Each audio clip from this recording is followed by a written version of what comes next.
Power did not make him larger than life. He arrived that way. In a war filled with commanders who measured themselves by caution, Douglas MacArthur measured himself by destiny. He did not simply fight campaigns. He inhabited them. Every decision, every retreat, every return carried the weight of theater, symbolism, and absolute conviction that history was watching and would remember. MacArthur believed wars were not only won with weapons, but with meaning. From the very beginning of the Pacific War, his presence loomed over everything. The Philippines were not just a strategic position to him, they were personal. When Japanese forces overwhelmed Allied defenses in 1942, MacArthur did not frame it as defeat. He framed it as interruption. "I shall return" was not a promise meant to comfort others. It was a vow to himself. Forced to leave Corregidor under orders, MacArthur carried with him not just command authority, but unfinished business. The loss burned into his identity, shaping every campaign that followed across the Pacific. Unlike commanders who favored direct confrontation, MacArthur favored maneuver, bypass strongholds, cut supply lines, choose ground that forced the enemy to react. His island-hopping strategy was not about capturing everything. It was about isolating what no longer mattered and striking where it would hurt most. New Guinea, the Bismarcks, Leyte. Each advance was calculated not just militarily, but symbolically. Every step brought him closer to fulfilling the promise that defined his war. MacArthur's command style was unmistakable. He cultivated loyalty. He centralized authority. He tolerated no rivals in his sphere. To supporters, he was inspirational, a commander who understood morale as deeply as logistics. To critics, he was imperious, distant, and dangerously convinced of his own judgment. Both views coexisted because MacArthur himself was a study in contradiction. He avoided unnecessary casualties until he did not. He resisted naval control while relying on it completely. He spoke of destiny while operating with cold calculation. When he returned to the Philippines in 1944, wading ashore under cameras and fire alike, the moment was as much personal redemption as military operation. The campaign that followed was brutal, costly, and decisive. For MacArthur, it was proof that promises, when backed by power, could shape reality. By the war's end, MacArthur stood at the center of surrender. On the deck of the USS Missouri, as Japan formally capitulated, his voice carried authority beyond rank. He did not speak as a general alone. He spoke as the embodiment of the Pacific War's narrative arc, from disaster to dominance, from exile to return. The story of Douglas MacArthur is not simple heroism. It is ambition entwined with brilliance, ego sharpened into strategy, leadership shaped as much by image as by outcome. He understood that wars are remembered not only by who wins, but by who defines the story afterward, and few commanders understood the truth more clearly, or wielded it more effectively. Tonight, we return to that towering figure, to the long retreats and calculated advances, to the promise made under defeat and fulfilled under fire, to a commander who believed history was not something you waited for, but something you stepped into. This is the history of General Douglas MacArthur, a man who turned war into legacy. Before we continue, let me pause for a moment and hear from you. Where in the world are you listening from right now? And what time is it for you there?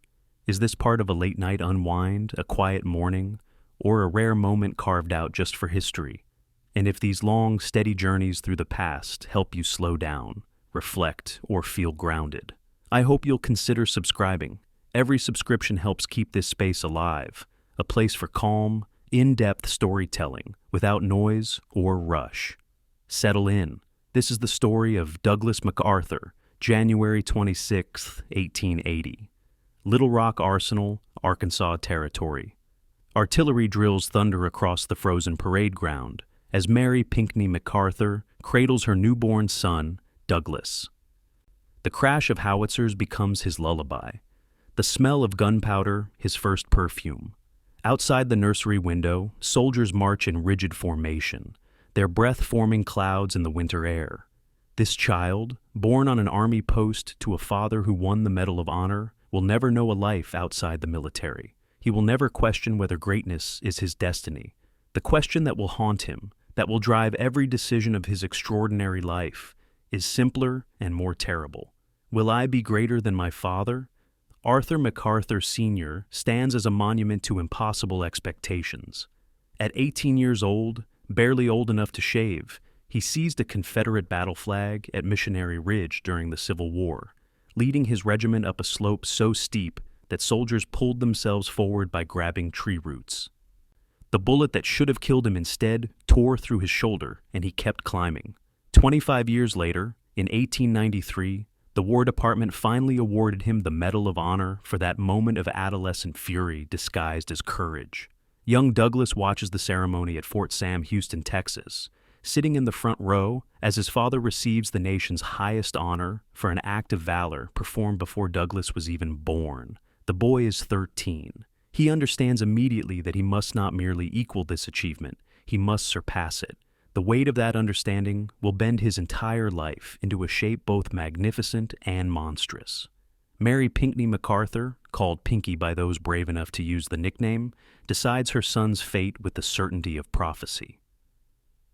She tells Douglas from his earliest memory that God has chosen him for greatness, that his destiny towers above ordinary men, that the MacArthur name carries an obligation to history itself. When Douglas receives his appointment to West Point in 1899, Pinky does something unprecedented in the Academy's century-long history. She moves to Craney's Hotel overlooking the Academy grounds and rents rooms for the next 4 years, watching her son's every movement through field glasses. Cadets whisper about the obsessive mother on the hill. Tactical officers consider it inappropriate interference. Pinky considers it investment in destiny. Every evening, Douglas climbs the hill to report his daily performance, his grades, his class standing, his demerits. She reviews each detail with the intensity of a general planning a campaign. Because that's precisely what this is, a campaign to create the greatest soldier America has ever produced. The results justify her fanaticism, at least by the only metric that matters to the MacArthur family. Douglas graduates first in his class in June 1903 with a final academic score of 98.14%, the highest average achieved at West Point in 25 years. Out of a possible 2,470 points across 4 years of evaluation, he accumulates 2,424.12. He earns these numbers through a combination of genuine brilliance and his mother's relentless supervision, through natural talent shaped by manufactured obsession. His tactical officers note in private reports that Cadet MacArthur possesses unusual intelligence but also unusual arrogance, that he leads effectively but demands recognition for his leadership, that he achieves excellence while simultaneously ensuring everyone notices his excellence. One officer writes a prescient evaluation that will be filed away and forgotten for decades. This cadet will either become the greatest general in American history or a spectacular failure. There appears to be no middle ground in his character. The summer after graduation brings the conversation that will echo through Douglas's entire life. His father, now a lieutenant general after serving as military governor of the Philippines, summons him to their home in Milwaukee. Arthur MacArthur spreads Civil War battle maps across the dining room table, tracing troop movements with his finger, explaining the decisions that led to his Medal of Honor, the calculations that transformed a boy into a legend. Then he looks at his son with eyes that carry both love and burden. "You will be greater than I was," Arthur says, and it's not a hope or a prediction, but a command. "The MacArthur name will reach heights I could not achieve. You will command armies where I commanded regiments. You will shape history where I merely witnessed it." Douglas listens in silence, feeling the weight of generational expectation settle onto his shoulders like armor that cannot be removed.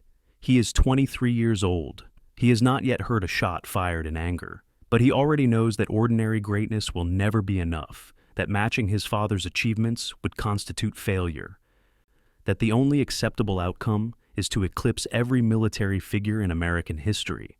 The MacArthur family mythology includes an apocryphal motto that Douglas will later claim was ancient.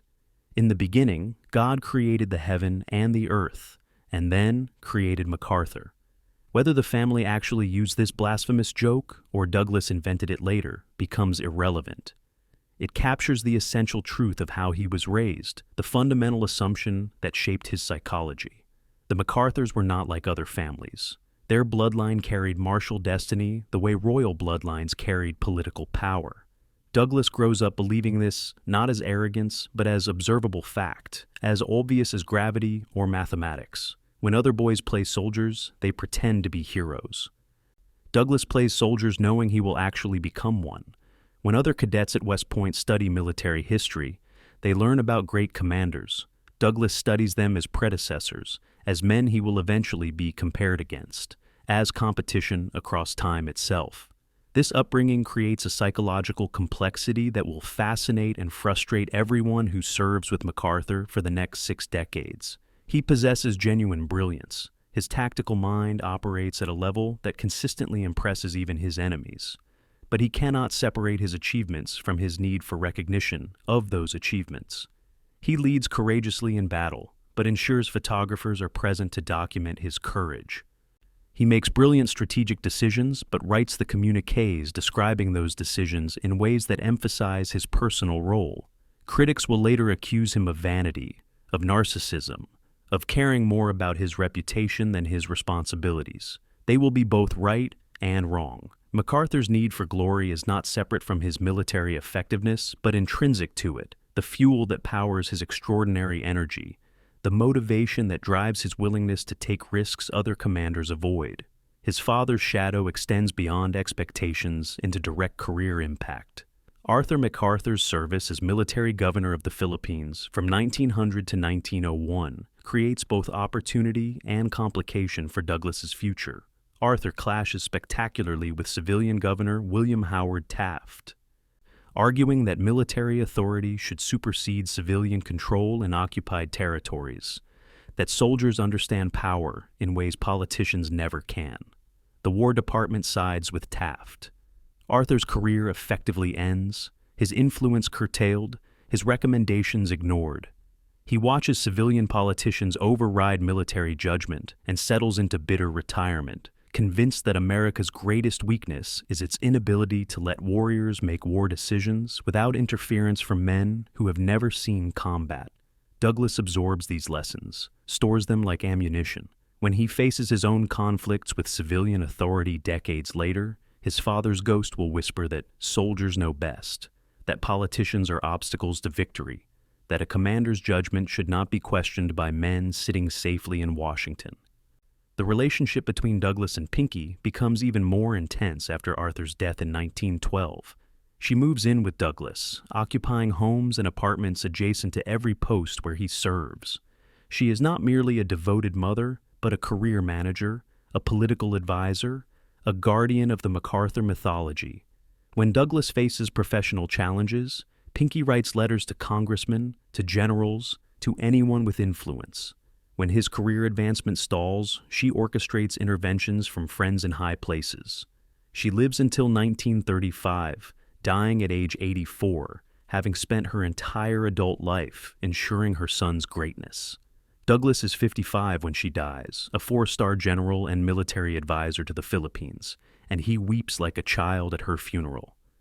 Friends note that he seems lost without her, as if the compass that oriented his entire life has suddenly stopped functioning. He recovers eventually. But something essential changes. The man who lived to fulfill his mother's prophecy now must create his own definition of destiny. The boy born on an artillery post, raised in the shadow of a Medal of Honor, educated under his mother's obsessive supervision, graduates West Point convinced of his own exceptional destiny. Everything about his upbringing conspires to create a man of tremendous capability and equally tremendous need for validation.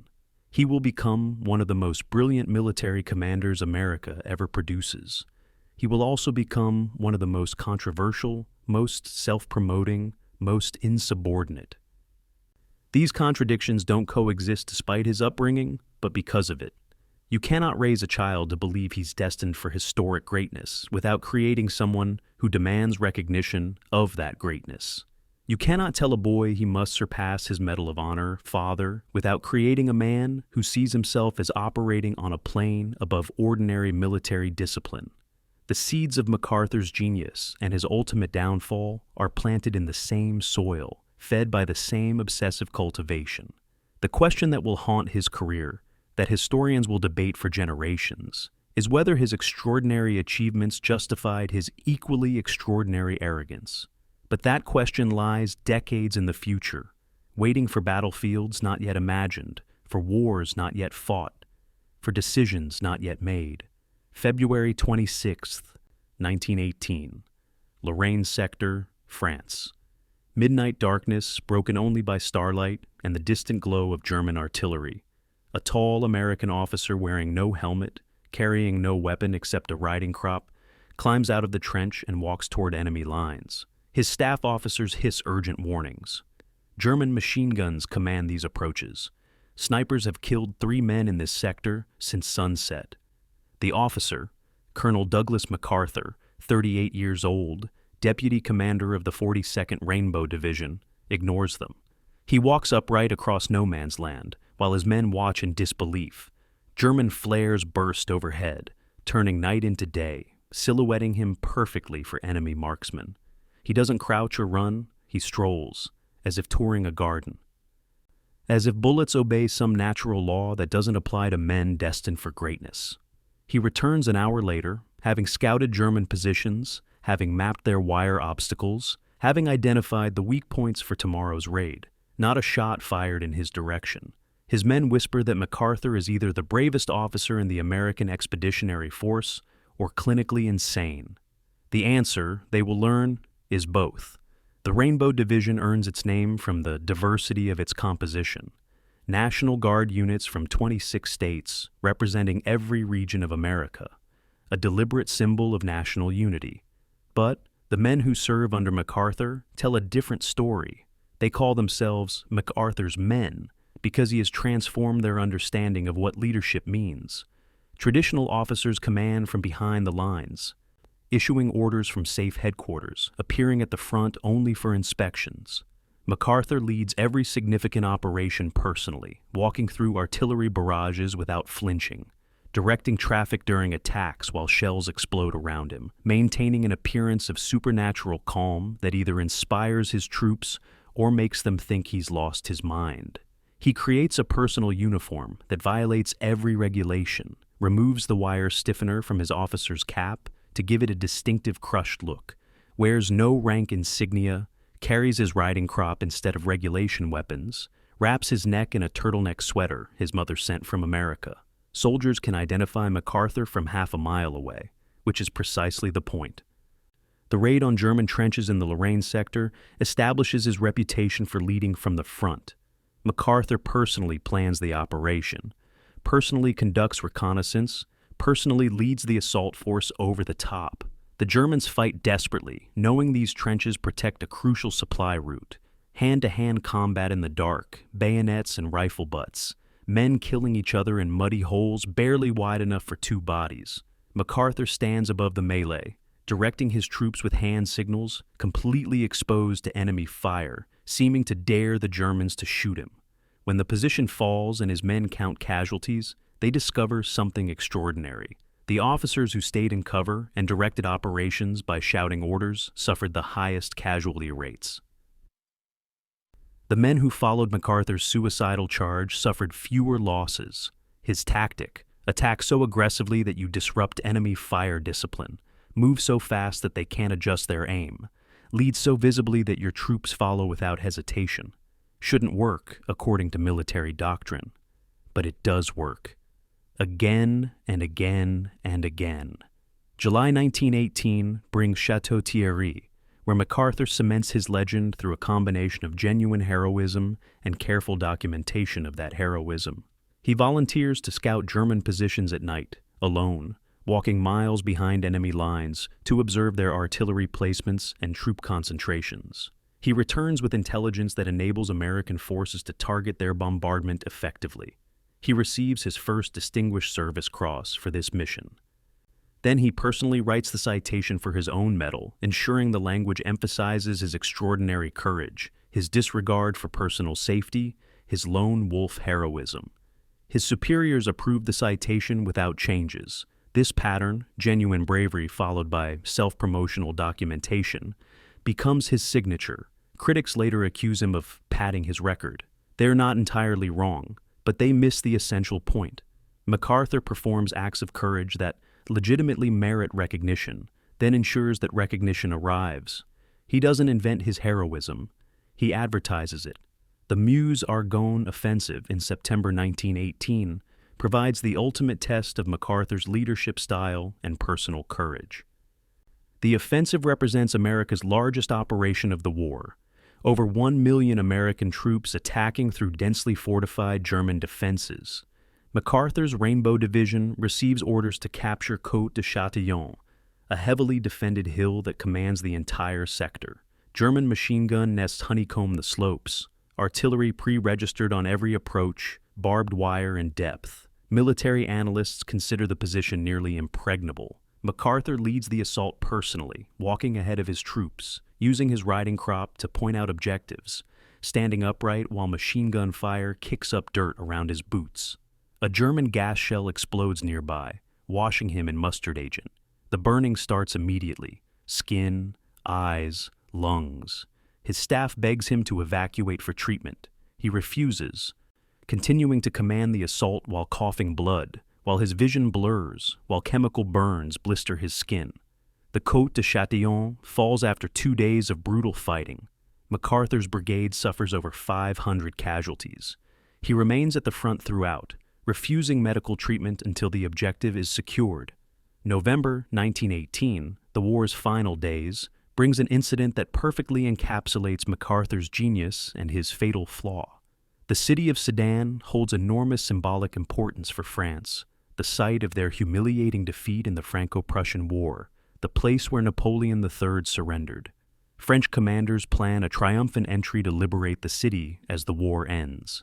MacArthur receives orders to advance to Sedan's outskirts but not enter the city itself. He advances to the outskirts, then keeps advancing. His troops enter Sedan ahead of French forces, planting American flags, establishing control. The French commanders explode with rage. This is their moment of redemption, their symbolic victory. And an American colonel has stolen it through insubordination. MacArthur claims confusion about orders, argues his aggressive advance shortened the war, suggests French generals care more about symbolism than military effectiveness. The incident nearly causes an international crisis. Senior American commanders quietly reprimand MacArthur, but they also note his effectiveness, his results, his ability to achieve objectives others considered impossible. The final accounting of MacArthur's World War I service reads like fiction. 7 Silver Stars for gallantry, 2 Distinguished Service Crosses for extraordinary heroism, 2 Purple Hearts for wounds received in action, the Distinguished Service Medal for exceptional leadership, multiple recommendations for the Medal of Honor, the highest decoration, submitted by commanders who witnessed his courage firsthand. But those Medal of Honor recommendations never result in the actual award. They are quietly blocked by senior officers who find MacArthur's combination of brilliance and arrogance intolerable. General Charles Summerall, who watched MacArthur lead assaults with casual contempt for danger, writes in his private journal, "He is unquestionably the bravest man in the American Expeditionary Force. He is also the most insufferable. He leads with extraordinary courage while simultaneously ensuring everyone notices his courage. He inspires his troops while irritating his superiors. He wins battles while collecting enemies. The Army doesn't know what to do with Douglas MacArthur, neither do I." The blocked Medal of Honor recommendations reveal a pattern that will haunt MacArthur's entire career. His immediate combat commanders, the officers who witness his battlefield performance, consistently recommend him for the highest honors. His administrative superiors, the generals who manage his career from rear headquarters, consistently block those recommendations. This split reflects a fundamental tension in MacArthur's character. On the battlefield, his courage is undeniable. His leadership is inspirational. His tactical decisions are brilliant. In the rear, his contempt for authority is obvious. His self-promotion is blatant. His sense of entitlement is insufferable. He functions magnificently under fire and poorly under oversight. The Army promotes him rapidly because his results are exceptional. The Army also distrusts him because his personality is toxic to institutional hierarchy. At 38 years old, MacArthur emerges from World War I as the youngest divisional commander in France, as one of the most decorated American officers, as a proven combat leader with a reputation for fearless aggression. He also emerges with a carefully cultivated public image that emphasizes his unique style, his disregard for convention, his almost supernatural immunity to danger, the crushed cap, the riding crop, the absence of weapons. These aren't accidents or personal quirks. They're branding. They're conscious decisions to create an identifiable persona, a visual shorthand that communicates MacArthur is different from other officers.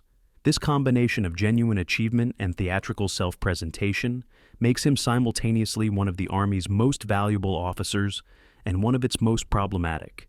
The generals who will manage his career for the next 3 decades face an impossible choice.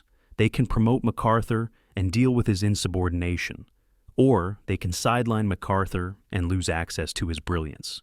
There is no middle option. There is no version of Douglas MacArthur who follows orders quietly while delivering victories. You get the whole package, the genius and the narcissism, the courage and the arrogance, the victories and the headaches. The war ends with MacArthur convinced of his own exceptionalism. He has led from the front when doctrine demanded command from the rear. He has survived exposures that killed other officers. He has captured objectives that other commanders considered impossible. In his mind, these experiences confirm everything his mother told him, everything his father expected, everything he was raised to believe. He is not like other officers. He operates on a different plane, governed by different rules, destined for greater things. The possibility that his survival was luck rather than destiny, that his success resulted from the sacrifice of the men he led rather than his personal invulnerability, that his self-promotion might be as important to his reputation as his actual achievements. These thoughts never penetrate his consciousness. He is Douglas MacArthur, rainbow warrior, proven in combat, decorated for valor, destined for greater glory. The fact that his superiors blocked his Medal of Honor only reinforces his conviction that ordinary men fear extraordinary achievement, that the institutional army tries to constrain genius within bureaucratic boundaries. He will spend the next 3 decades proving that Douglas MacArthur cannot be constrained. January 22, 1922. Manila, Philippines. The wedding of the decade by any measure, Louise Cromwell Brooks, one of America's wealthiest heiresses, marries Colonel Douglas MacArthur in a ceremony that transforms the city's social calendar. 600 guests, Filipino dignitaries in formal dress, American officers in dress uniform, flowers shipped from California, a reception that costs more than most officers earn in a year. Louise, beautiful and sophisticated, represents everything MacArthur has never possessed: old money, social connections, effortless elegance. She also represents something else, though no one mentions it publicly. She is the former mistress of General John Pershing, commander of the American Expeditionary Force in World War I, MacArthur's ultimate superior officer. Pershing is conspicuously absent from the wedding. He is also quietly furious.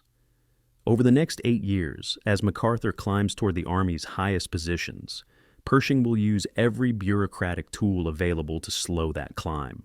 Personal revenge disguised as professional judgment. The blocked Medal of Honor. Recommendations suddenly make sense. You don't steal Pershing's mistress without consequences. The 1920s bring MacArthur conventional success alongside unconventional complications. He commands the military district of Manila, then becomes the youngest major general in the Army, then serves as superintendent of West Point, where he modernizes the curriculum and liberalizes the harsh disciplinary system. His reforms at the academy prove genuinely beneficial. He introduces classes on international relations, updates the engineering curriculum to include emerging technologies, reduces the brutal hazing that has killed cadets in previous years. But he also alienates traditional officers who view his reforms as softening, as corrupting the harsh traditions that forge military character. MacArthur sees himself as dragging the Army into the 20th century. Conservative officers see him as destroying the system that produced Ulysses Grant and Robert E. Lee. Both perspectives contain truth. MacArthur's reforms modernize West Point. His reforms also reflect his conviction that he understands military education better than everyone else, that his judgment should override tradition and consensus. November 21, 1930, brings the announcement that transforms American military history. President Herbert Hoover selects 50-year-old Douglas MacArthur as Army Chief of Staff, the youngest man to hold that position since before the Civil War. The appointment makes strategic sense. MacArthur possesses unquestionable combat credentials, political connections through his late father's service, and a reputation for aggressive leadership during an era when the Army desperately needs modernization. But the appointment also creates immediate controversy. Senior generals who's expected the position for themselves watch a man they consider arrogant and insubordinate leapfrog over them. MacArthur's reputation for self-promotion, for creating his own mythology, for believing himself above institutional constraints, all this makes his selection seem like Hoover's political calculation rather than military merit. The doubters are partially correct. Hoover needs a dynamic chief of staff who can defend military budgets during the Depression. MacArthur's theatrical style and public speaking ability make him perfect for that political role. Whether he's perfect for the actual job of running the Army remains uncertain. The Bonus Army Crisis of July 1932 reveals MacArthur's fundamental disconnection from ordinary Americans and his dangerous tendency to see dissent as revolution. 17,000 World War I veterans march on Washington demanding early payment of bonuses promised for 1945. These men fought in the trenches, survived the gas and the mud and the machine guns. Now they're unemployed in the Depression, living in tent cities, begging Congress for help. Their demonstration is peaceful. Their demands are modest. President Hoover panics, imagining communist infiltration, ordering the Army to clear the veterans' camps. He specifically orders the troops to push the veterans across the Anacostia River, but not to follow into their main camp. MacArthur, resplendent in dress uniform with full medals, personally leads the operation. Troops with fixed bayonets advance. Tear gas fills the air. Veterans flee in chaos. Then MacArthur orders his troops to cross the river, despite Hoover's explicit command not to. The soldiers burn the camps. 2 veterans die. Over 1,000 are injured. 43,000 people are dispersed by military force. MacArthur's public statement after the Bonus Army dispersal demonstrates his aristocratic worldview and his inability to understand democratic dissent. He calls the veterans a bad-looking mob and claims they were animated by the essence of revolution. He insists the operation saved American democracy from communist takeover, that the veterans were merely the visible edge of a revolutionary movement, that firm military action prevented an American Bolshevik uprising. Newspaper photographs tell a different story. Veterans in tattered uniforms fleeing from troops, families with children running from tear gas, American soldiers using bayonets against American veterans. Public opinion turns sharply against Hoover and MacArthur. The operation becomes a political catastrophe that helps elect Franklin Roosevelt, but MacArthur never acknowledges error. In his mind, he saved the nation from mob rule. The fact that the mob consisted of men who fought under commanders like himself, that they were asking for promised compensation rather than fomenting revolution, that American democracy was never actually threatened, these realities cannot penetrate his conviction that he acted correctly. The Bonus Army incident reveals a dangerous pattern in MacArthur's thinking. He divides the world into civilization versus chaos, order versus anarchy, proper authority versus mob rule. He cannot conceive of legitimate opposition to authority, cannot imagine that dissent might represent reasonable disagreement rather than revolutionary threat. This binary worldview serves him well in combat, where tactical situations do divide clearly into friend and enemy. It serves him catastrophically in politics, where complexity and nuance determine outcomes. MacArthur's inability to recognize this distinction, his tendency to treat political disagreement as military insubordination, his conviction that his judgment transcends civilian oversight, all this foreshadows the conflicts that will eventually destroy his career. But those conflicts lie 2 decades in the future, waiting for another war, another theater, another president less forgiving than Roosevelt. September 1935 brings MacArthur's appointment as military advisor to the Philippines, a position that offers both opportunity and temptation. The Philippine government, preparing for independence, needs to build a national defense force. President Manuel Quezon offers MacArthur an extraordinary salary of $33,000 annually, roughly equivalent to $500,000 in modern terms, plus a penthouse suite in the Manila Hotel, plus expense accounts that dwarf his army pay. MacArthur accepts enthusiastically. The position allows him to build an army from nothing, to implement his strategic theories without bureaucratic interference, to establish himself as architect of Philippine defense. It also creates conflicts of interest that will haunt him for years. He is simultaneously serving as a U.S. Army officer and receiving payment from a foreign government. His advice must serve both American and Filipino interests. When those interests diverge, which master does he serve? The relationship between MacArthur and Quezon becomes intimate and complicated, a friendship that crosses into financial entanglement. In early 1942, as Japanese forces overrun the Philippines, Quezon will secretly transfer $500,000 to MacArthur as payment for his advisory services. The payment, equivalent to roughly $9 million today, will be authorized by President Roosevelt, but kept secret for decades. MacArthur's defenders argue the payment was legitimate compensation for services rendered.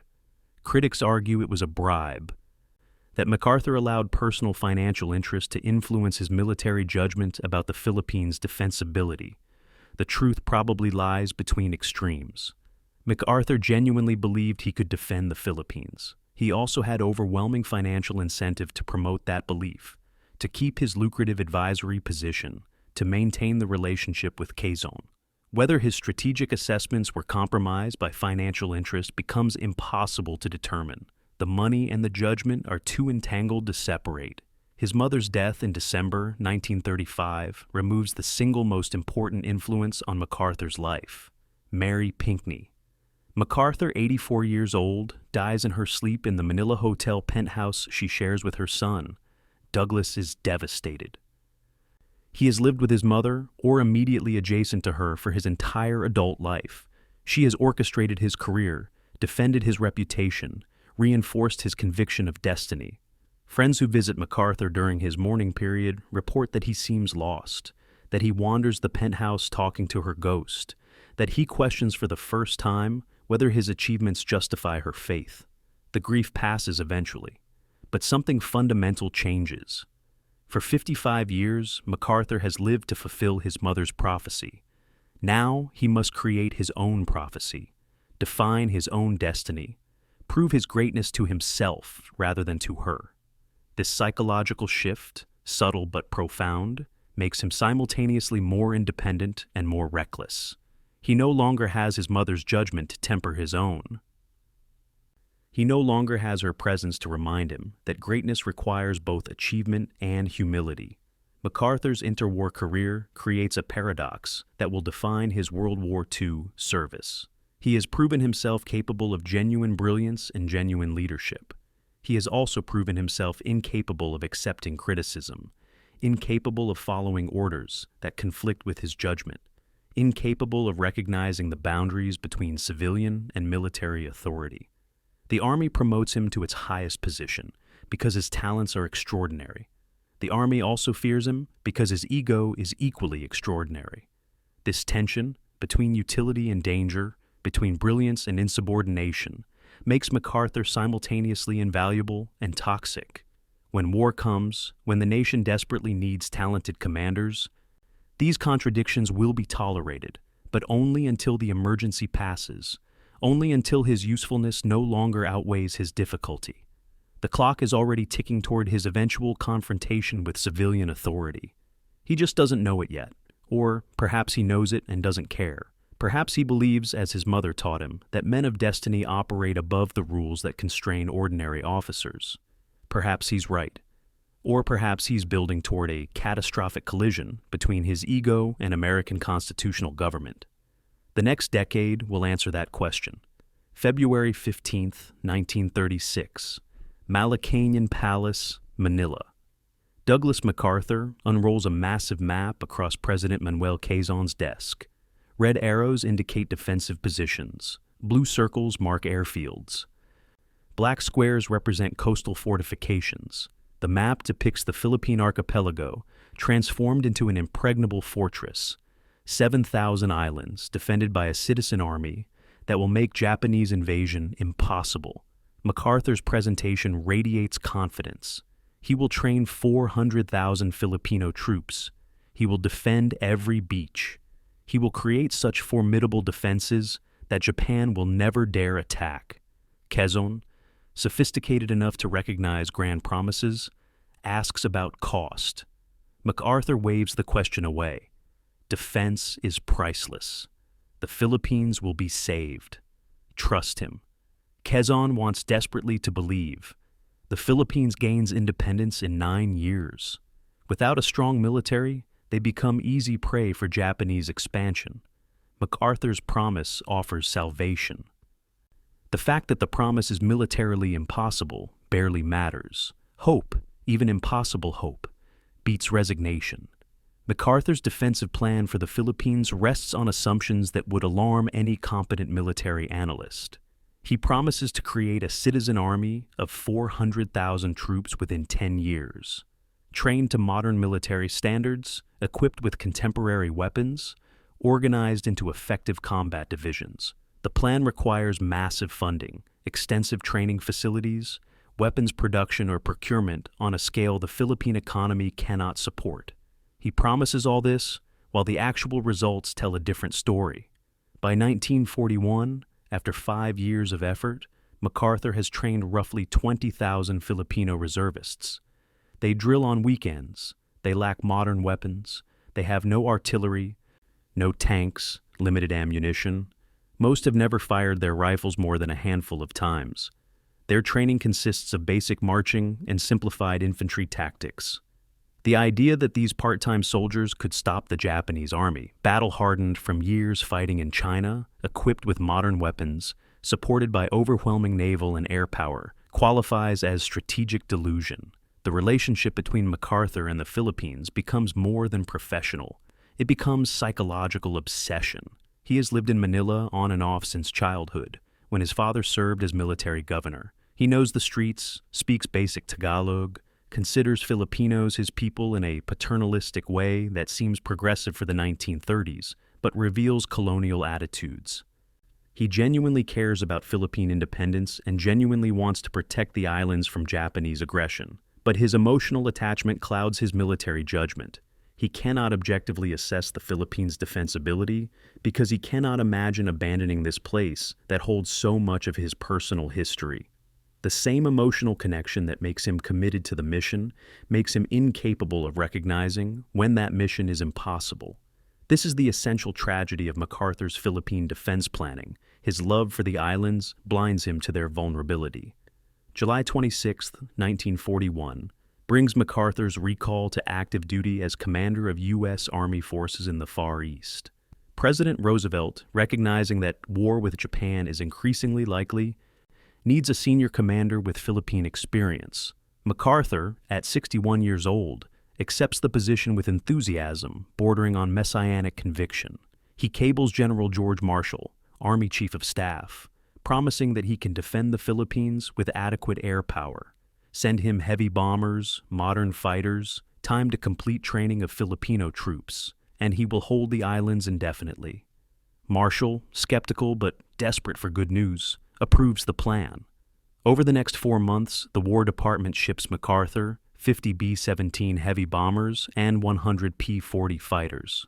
MacArthur calls this force sufficient for all needs. He issues public statements declaring the Philippines absolutely defensible. He tells reporters that the islands are the key to the situation in the Pacific. His confidence is breathtaking. It's also completely detached from military reality. The Navy's assessment of Philippine defensibility tells a dramatically different story. War Plan Orange, developed over decades by naval strategists, assumes from its inception that the Philippines cannot be held against determined Japanese attack. The islands sit 6,000 miles from American naval bases, surrounded by Japanese-controlled waters, vulnerable to invasion from multiple directions simultaneously. War plan. Orange's strategy is grimly realistic. U.S. and Filipino forces will retreat to the Bataan Peninsula and Corregidor Island, hold out as long as possible, wait for the Pacific Fleet to fight its way across the ocean to provide relief. The plan estimates relief will take 18 months minimum, possibly longer, possibly never. The forces holding Bataan are expected to be sacrificed, buying time with their lives, trading their survival for strategic delay. MacArthur receives War Plan Orange. He dismisses it as defeatist. He orders planning for beach defenses across the entire archipelago. He rejects the strategy of fighting delay in favor of a strategy of preventing invasion entirely. His approach sounds courageous. It's actually catastrophic. MacArthur's intelligence chief, Charles Willoughby, reinforces his commander's optimism through consistently underestimating Japanese capabilities. Willoughby, a Prussian immigrant with aristocratic pretensions, shares MacArthur's worldview that Western military superiority makes Asian opponents inferior by definition. His intelligence assessments describe Japanese soldiers as poorly trained, Japanese equipment as obsolete, Japanese tactics as unimaginative. This racial prejudice disguised as intelligence analysis tells MacArthur exactly what he wants to hear, that his forces are qualitatively superior, that Japanese numerical advantages don't matter, that Western military skill will triumph over Asian mass. The racist assumptions underlying these assessments would be offensive even if they weren't also strategically suicidal. Japanese troops landing in the Philippines will be veterans of 4 years fighting in China. They will possess extensive combat experience, modern weapons, aggressive tactics, and fanatical determination. Willoughby's intelligence completely fails to predict this reality. November 27, 1941. MacArthur stands in the underground command center on Corregidor Island, reviewing last-minute preparations for war that everyone knows is coming. He has received warnings about Japanese movements, about aircraft carriers moving towards Southeast Asia, about troop concentrations building throughout the region. He inspects his forces with confidence bordering on serenity. 50 B-17 bombers represent striking power sufficient to threaten Japanese invasion convoys. 100 modern fighters provide air superiority over the Philippines. His coastal defenses, artillery batteries commanding the approaches to Manila Bay, make amphibious assault nearly suicidal. Filipino troops are still undertrained and under-equipped, but MacArthur believes American regulars will stiffen their resistance. He has transformed the supposedly indefensible Philippines into a credible fortress. Or, so he believes. In truth, he has created a beautiful defensive plan that will collapse within hours of actual combat, leaving 78,000 troops trapped with no hope of rescue, no possibility of victory, nothing ahead but surrender or death. The payment from Quezon complicates everything, creating financial entanglement that will remain secret until historians discover it decades later. MacArthur has received $500,000 from the Philippine government for his advisory services. This is not a minor gratuity. It's a fortune, roughly $9 million in modern dollars, paid to a serving U.S. Army officer by a foreign government whose defense he is planning. President Roosevelt authorized the payment, making it technically legal but deeply problematic. Did the payment influence MacArthur's strategic judgment? Did his financial interest in maintaining his Philippine position make him overestimate the island's defensibility? Did his need to prove that his expensive advisory work had value cause him to promise more than he could deliver? These questions have no definitive answers. MacArthur's psychology was always too complex, his motivations too entangled to assign simple cause and effect. He genuinely believed in Philippine defensibility before receiving the money. The money simply reinforced beliefs he already held. But reinforcement matters. The payment gave him additional psychological investment in being right, in proving that the Philippines could be saved, in justifying not just his strategic judgment, but his personal fortune. December the 1st, 1941, 7 days before Pearl Harbor.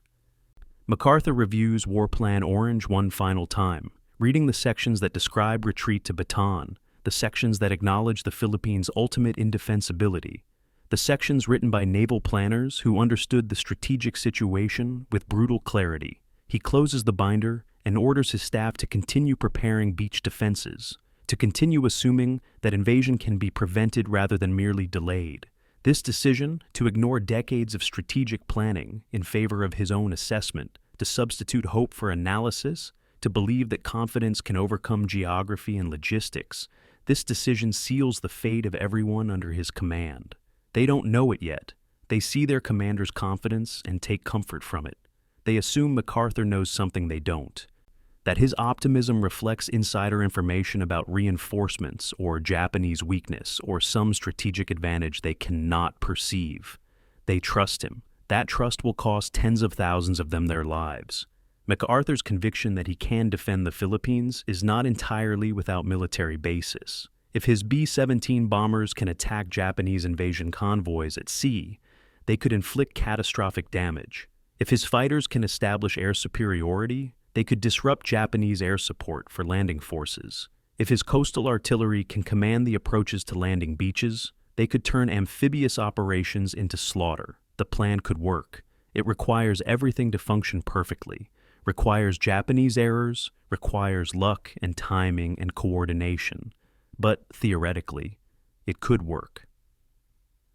The problem is that MacArthur has built his entire defensive strategy around perfect execution of multiple complex operations, any one of which could fail. He has created a plan with no margin for error, no backup options, no recognition that war inevitably involves confusion and accident and failure. A wiser commander would prepare for things to go wrong. MacArthur has prepared only for things to go right. When things go wrong, and they will go wrong within hours of war's beginning, his entire defensive strategy will collapse. The improbable fortress will prove exactly that. Improbable, imaginary, never real to begin with. December 8th, 1941.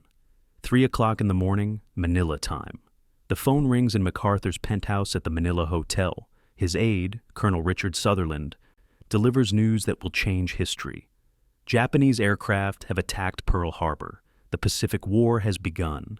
America is at war. MacArthur's moment has arrived. Everything he has planned, everything he has promised, everything he has prepared, all of it comes down to the next few hours. He needs to launch his B-17 bombers against Japanese airfields on Formosa, needs to disperse his fighters to prevent them from being destroyed on the ground, needs to activate his defensive plans, needs to act decisively while holding temporary strategic initiative. He has 9 hours of warning that Pearl Harbor did not have. 9 hours to prepare, to strike first, to seize the advantage. MacArthur goes silent. He gives no orders. He makes no decisions. He simply stops functioning, as if the weight of the moment has paralyzed him. His staff waits. His pilots wait. His entire command waits. And the minutes tick away. 7 o'clock in the morning. Clark Field, 80 miles north of Manila. 65 American aircraft sit wingtip to wingtip on the tarmac. 18 B, 17 heavy bombers, 53 P-40 fighters. Crews have been at battle stations since the Pearl Harbor news arrived 4 hours ago. They wait for orders to attack Japanese airfields on Formosa. The bombers are fueled, armed with bombs, ready to launch. The fighters are fueled, ready to escort the bombers or intercept Japanese attacks. Everyone understands that speed is essential, that Japanese retaliation is inevitable, that American aircraft on the ground are helpless targets. Major General Louis Brereton, commander of Far East Air Force, has been requesting permission to attack Formosa since 4 o'clock in the morning. He has called MacArthur's headquarters repeatedly. He has been told MacArthur is in conference. He cannot be disturbed. Brereton will testify later that he never spoke directly to MacArthur, that his requests never reached the commander. MacArthur will later claim Brereton never requested permission to attack. Someone is lying. The historical record cannot definitively determine who. The mystery of MacArthur's morning deepens as the hours pass, with no decisions, no orders, No communication from the commander who has promised to defend the Philippines. At 8 o'clock in the morning, 5 hours after Pearl Harbor news, there is still no attack order. At 9 o'clock, 6 hours after, still nothing. At 10 o'clock, 7 hours after, MacArthur's headquarters finally contacts Bataan, not to authorize the attack on Formosa, but to order reconnaissance flights. Reconnaissance, not attack. Observation, not aggression. Bataan, desperate to get his aircraft doing something useful, complies. He sends B-17s on reconnaissance missions toward Formosa. The bombers return at 11:30 in the morning and begin refueling for a possible afternoon strike. All aircraft are now on the ground. All aircraft are now vulnerable. 8.5 hours have elapsed since Pearl Harbor. MacArthur has made no strategic decisions. His forces remain frozen, waiting for orders that never arrive. 12:30 in the afternoon. 8.5 hours after Pearl Harbor, Japanese aircraft approaching from Formosa appear on American radar. The warning reaches Clark Field. Air raid sirens sound, but the warning comes too late for meaningful response. American fighters scramble. Some make it airborne, most do not. The B-17s, loaded with fuel and bombs, sit helplessly on the runway. At 12:35, exactly 9 hours after MacArthur received news of Pearl Harbor, Japanese bombers appear over Clark Field at 22,000 feet. They fly in perfect formation. They encounter no significant opposition. They take their time, adjusting their approach, ensuring accuracy. Below them, American aircraft sit arranged in neat rows, perfectly aligned, as if organized for Japanese convenience. The bombers release their loads. Explosions walk across the airfield. Fuel and ammunition detonate. Aircraft burn. Men die. For 30 minutes, Japanese aircraft systematically destroy the Far East Air Force, while American personnel watch helplessly from slit trenches. The accounting of the disaster reads like tactical fiction, written by someone who doesn't understand military competence. In 30 minutes, Japanese bombers and fighters destroy 18 B-17 heavy bombers, more than half of MacArthur's entire heavy bomber force. They destroy 56 fighters. They damage 25 to 30 additional aircraft beyond immediate repair. More than 50% of Far East Air Force ceases to exist in a single afternoon attack. The Japanese lose 7 aircraft total. The attack represents the most one-sided aerial victory in military history, outside of Pearl Harbor itself. But Pearl Harbor had an excuse: surprise. The Pacific Fleet had no warning. MacArthur's forces had 9 hours and 30 minutes of warning. They had time to disperse aircraft, to launch strikes, to prepare defenses. Instead, they sat paralyzed while their commander made no decisions, gave no orders, provided no leadership. The pilots who survived tell stories of watching Japanese bombers approach, of waiting for fighters that never came, of realizing their aircraft would burn while they hid in trenches. They tell these stories with bitterness, with confusion, with the special anger reserved for incompetent leadership. 3 o'clock in the afternoon. MacArthur emerges from his headquarters, emerging from whatever conference or crisis or psychological paralysis held him silent all morning. He finds his command in ruins, his air force destroyed, his defensive strategy collapsed within the first day of war. His staff expects explanations. They expect orders. They expect their commander to acknowledge the catastrophe and begin responding to it. MacArthur does none of these things. He blames Brereton for failing to disperse aircraft. He blames fighter commanders for failing to intercept the Japanese strike. He blames radar operators for providing insufficient warning. He blames everyone except himself. When asked directly what orders he gave during the morning, he provides vague references to conferences and decisions without specifying what those decisions were. When pressed about the delayed response, he changes the subject. When confronted with the fact that 9 hours elapsed between Pearl Harbor and the attack on Clark Field, he simply refuses to discuss it. The mystery of that morning, the question of what MacArthur was actually doing while his command waited for orders, will never be satisfactorily answered. Official investigation into the Clark Field disaster is quietly shelved. MacArthur blocks all inquiries. The War Department, overwhelmed by disasters across the Pacific, lacks time and resources to investigate one commander's catastrophic failure when the entire theater is collapsing. But soldiers talk. Pilots who survive talk. Staff officers talk. Stories circulate about MacArthur frozen in indecision, about MacArthur refusing to accept that war had actually begun, about MacArthur paralyzed by the responsibility of making decisions that would cost lives. Some accounts suggest psychological breakdown under pressure. Others suggest he simply underestimated Japanese capabilities so completely that he couldn't adjust when reality contradicted his assumptions.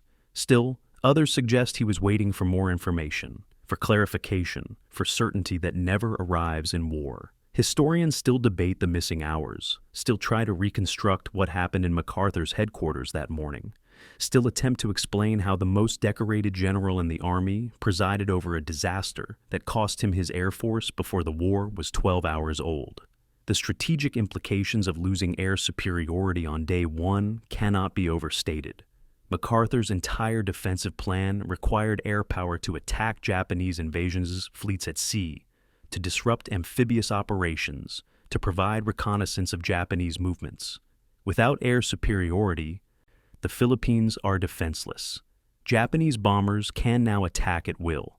Japanese fighters can now support ground operations without opposition. Japanese invasion convoys can approach without meaningful threat. The defensive strategy that MacArthur spent 5 years developing, that he promised would save the Philippines, that justified his optimistic predictions and his acceptance of enormous fees from the Philippine government, all of it collapses in 30 minutes because he failed to act decisively when action mattered most. Everything that follows, the retreat to Bataan, the siege of Corregidor, the eventual surrender of 78,000 troops, becomes inevitable on December 8th at 12:35 in the afternoon. The war is lost before the war barely begins.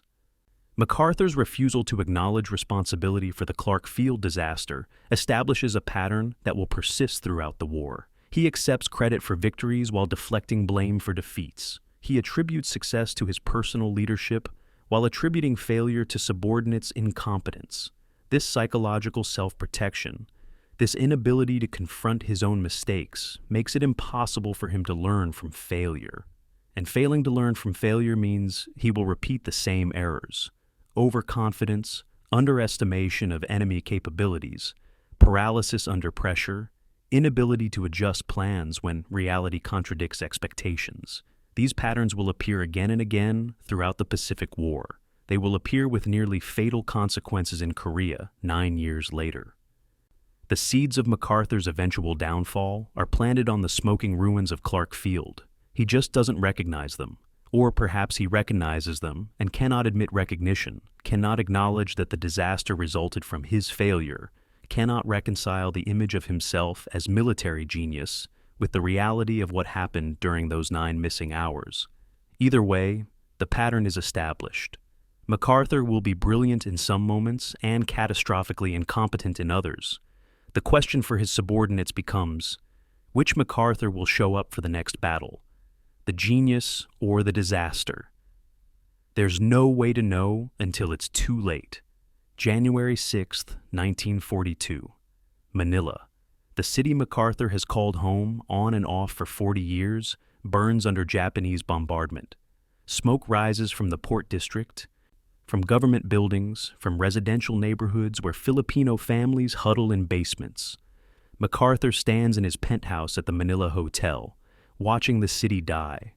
For 3 weeks he has tried to defend the indefensible, tried to hold beach positions that collapsed under Japanese assault, tried to implement defensive plans that assumed air superiority he no longer possesses. Reality has finally penetrated his optimism. The Philippines cannot be held. Manila cannot be defended. War plan. Orange, the strategy he dismissed as defeatist, becomes his only option. He orders retreat to Bataan Peninsula and Corregidor Island. 78,000 American and Filipino troops will make a last stand, buying time, trading their lives for strategic delay. MacArthur tells his commanders that help is on the way, that the Pacific Fleet will break through, that reinforcements will arrive. He knows this is a lie. His commanders know this is a lie. But the lie is necessary. Without hope, even false hope, the defense collapses immediately. Corregidor Island, called the Rock, becomes MacArthur's final headquarters. The fortress island sits at the mouth of Manila Bay, bristling with coastal artillery, honeycombed with tunnels and underground facilities. MacArthur moves into Leyte Tunnel, a quarter-mile-long underground complex housing headquarters, hospital, ammunition storage. The tunnel feels like a tomb. Concrete walls sweat moisture. Electric lights flicker. The air smells of diesel fuel and human sweat and slow-burning despair. MacArthur hates it immediately. He hates being underground, hates being besieged, hates the psychological reality that he is trapped. He spends as much time as possible above ground, exposing himself to Japanese artillery fire, demonstrating the same theatrical courage he showed in World War I. His staff begs him to stay underground. He refuses. He needs to be seen, needs his troops to know their commander shares their danger, needs to maintain the image of fearless leadership even as his command disintegrates around him. The Bataan Peninsula becomes a killing ground. 78,000 troops, 12,000 Americans, 66,000 Filipinos retreat into a jungle peninsula 30 miles long and 20 miles wide. They have no air support, limited artillery, dwindling ammunition, inadequate food supplies. MacArthur promises them that relief is coming, that the Navy is fighting its way across the Pacific, that they must hold out until reinforcements arrive. The troops, desperate for anything to believe, accept these promises. They call themselves the battling bastards of Bataan. No mama, no papa, no Uncle Sam. They fight with remarkable courage, stopping Japanese attacks, launching counterattacks, holding positions that should have fallen in days. But courage cannot overcome hunger, disease, ammunition shortages. Malaria ravages the defenders. Dysentery weakens them. Starvation reduces rations to 1,100 calories per day, then 800. Men become walking skeletons. They fight on because their commander promised relief. They fight on because surrender means dishonor. They fight on because stopping means admitting the entire enterprise was hopeless from the beginning.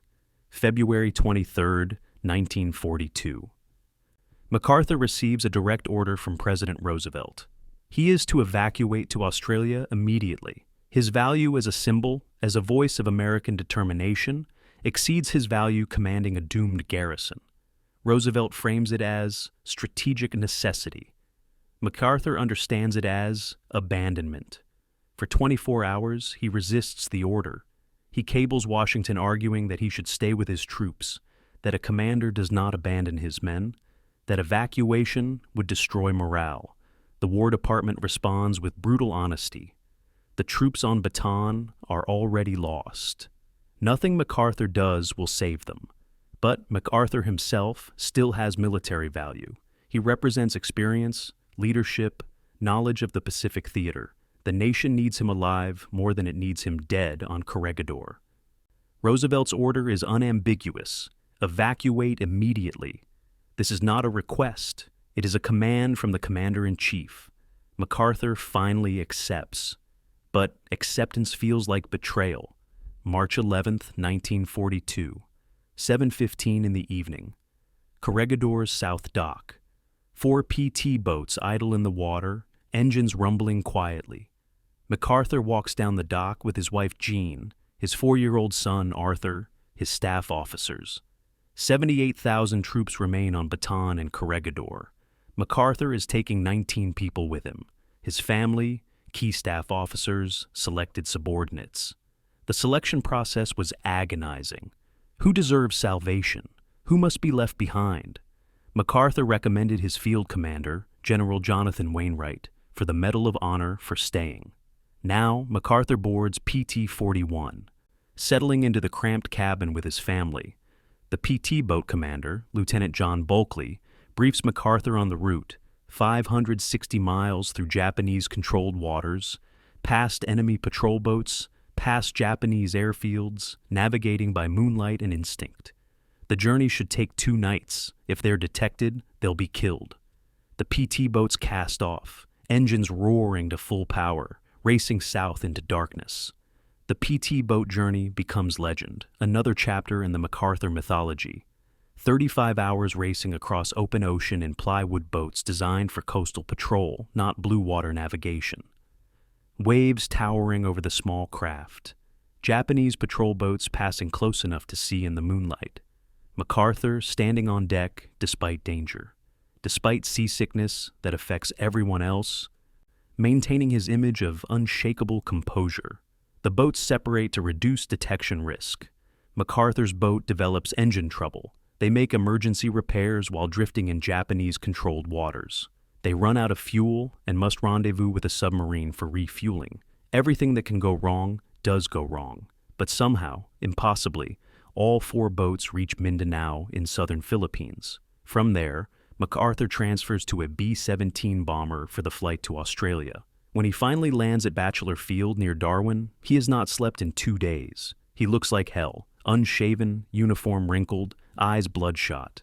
Reporters expecting a defeated general find instead a figure of defiant determination. March 17, 1942. Bachelor Field, Australia. MacArthur faces a cluster of microphones, photographers, and journalists expecting some statement about the Philippines disaster. He has spent the flight from Mindanao composing his remarks, refining them, perfecting them. He knows this moment will define public perception of the Philippines campaign. He can acknowledge defeat and shoulder responsibility, or he can reframe the disaster as temporary setback, can promise redemption, can transform retreat into moral obligation. He chooses the latter. "I came through," he begins, his voice steady despite exhaustion, "and I shall return." The phrase, initially written as "we shall return" in Roosevelt's suggested statement, becomes personal, becomes promise, becomes mission. MacArthur changes one word, "we" to "I," and transforms a military evacuation into a personal vow. His staff later suggests he should modify it to "we shall return" for propaganda purposes. MacArthur refuses. The promise must be personal. The responsibility must be his alone. The return must be his redemption. The Medal of Honor arrives while MacArthur is still processing his evacuation. General George Marshall, Army Chief of Staff in Washington, personally recommends MacArthur for the nation's highest decoration for his Philippines defense.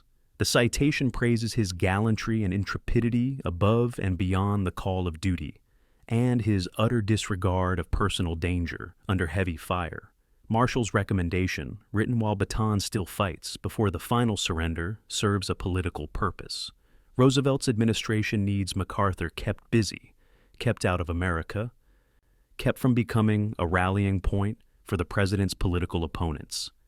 A defeated general returning to America could criticize Roosevelt's Pacific strategy, could run for office, could undermine the administration during wartime, but a Medal of Honor recipient, given supreme command in Australia, becomes a national hero with responsibilities that prevent political activity. The medal is strategic calculation disguised as recognition. Whether MacArthur deserves it for his Philippine service becomes secondary to whether the medal serves political necessity. The controversy over MacArthur's Medal of Honor begins immediately among military professionals who understand what happened in the Philippines. MacArthur received the nation's highest decoration for a campaign that ended in the largest surrender in American military history. He lost his Air Force on day 1. He abandoned 78,000 troops who believed his promises about relief. He accepted strategic defeat after promising to defend every beach. Traditional Medal of Honor awards recognize specific acts of extraordinary courage. A soldier throwing himself on a grenade to save his squad, a pilot making a suicidal attack to protect his carrier, a medic treating wounded under fire until killed. MacArthur's citation describes general leadership during a defensive campaign.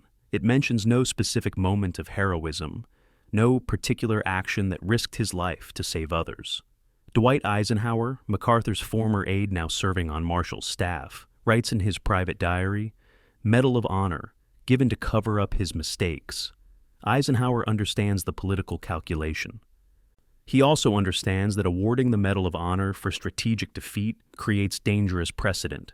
Left behind on Bataan and Corregidor, 78,000 American and Filipino troops face their fate without their commander. General Jonathan Wainwright assumes command of a hopeless situation. He holds Bataan until April 9th, when starvation and disease leave his forces too weak to resist final Japanese assault.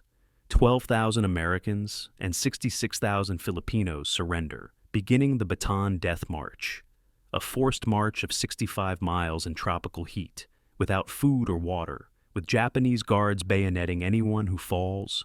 7,000 to 10,000 die on the march. The survivors go to prison camps where thousands more will die from disease, starvation, and systematic brutality. Corregidor holds until May 6th, when Wainwright surrenders the fortress after Japanese artillery makes the position untenable. The Philippines campaign ends with the largest surrender of American forces in history. MacArthur, in Australia, reads the reports with anguish. He recommended Wainwright for the Medal of Honor for staying with his troops. The War Department agrees. Wainwright will receive the decoration after surviving 3 years as a prisoner of war. 2 commanders from the same campaign, both receiving Medal of Honor, one for staying, one for leaving. The symbolism is almost too perfect. MacArthur's promise to return transforms from tactical pledge to psychological obsession.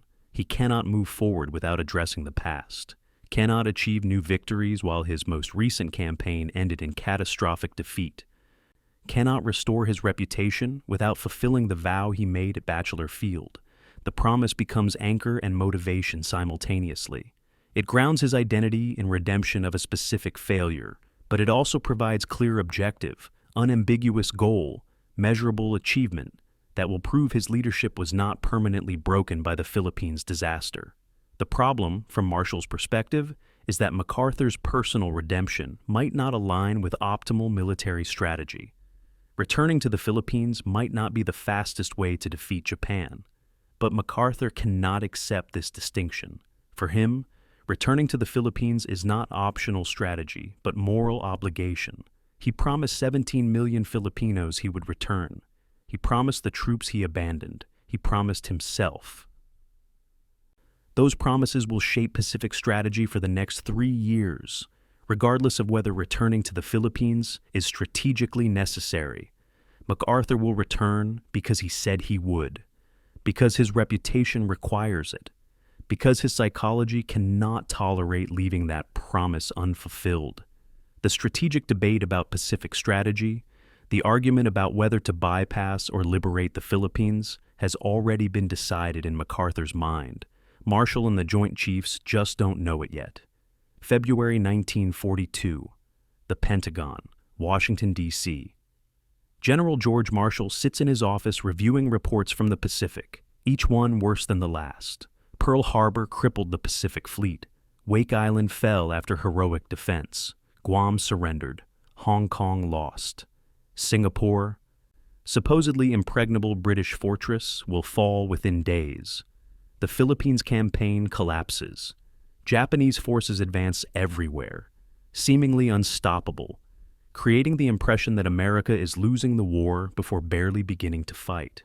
Marshall faces a problem that has nothing to do with tactics or strategy and everything to do with politics and morale.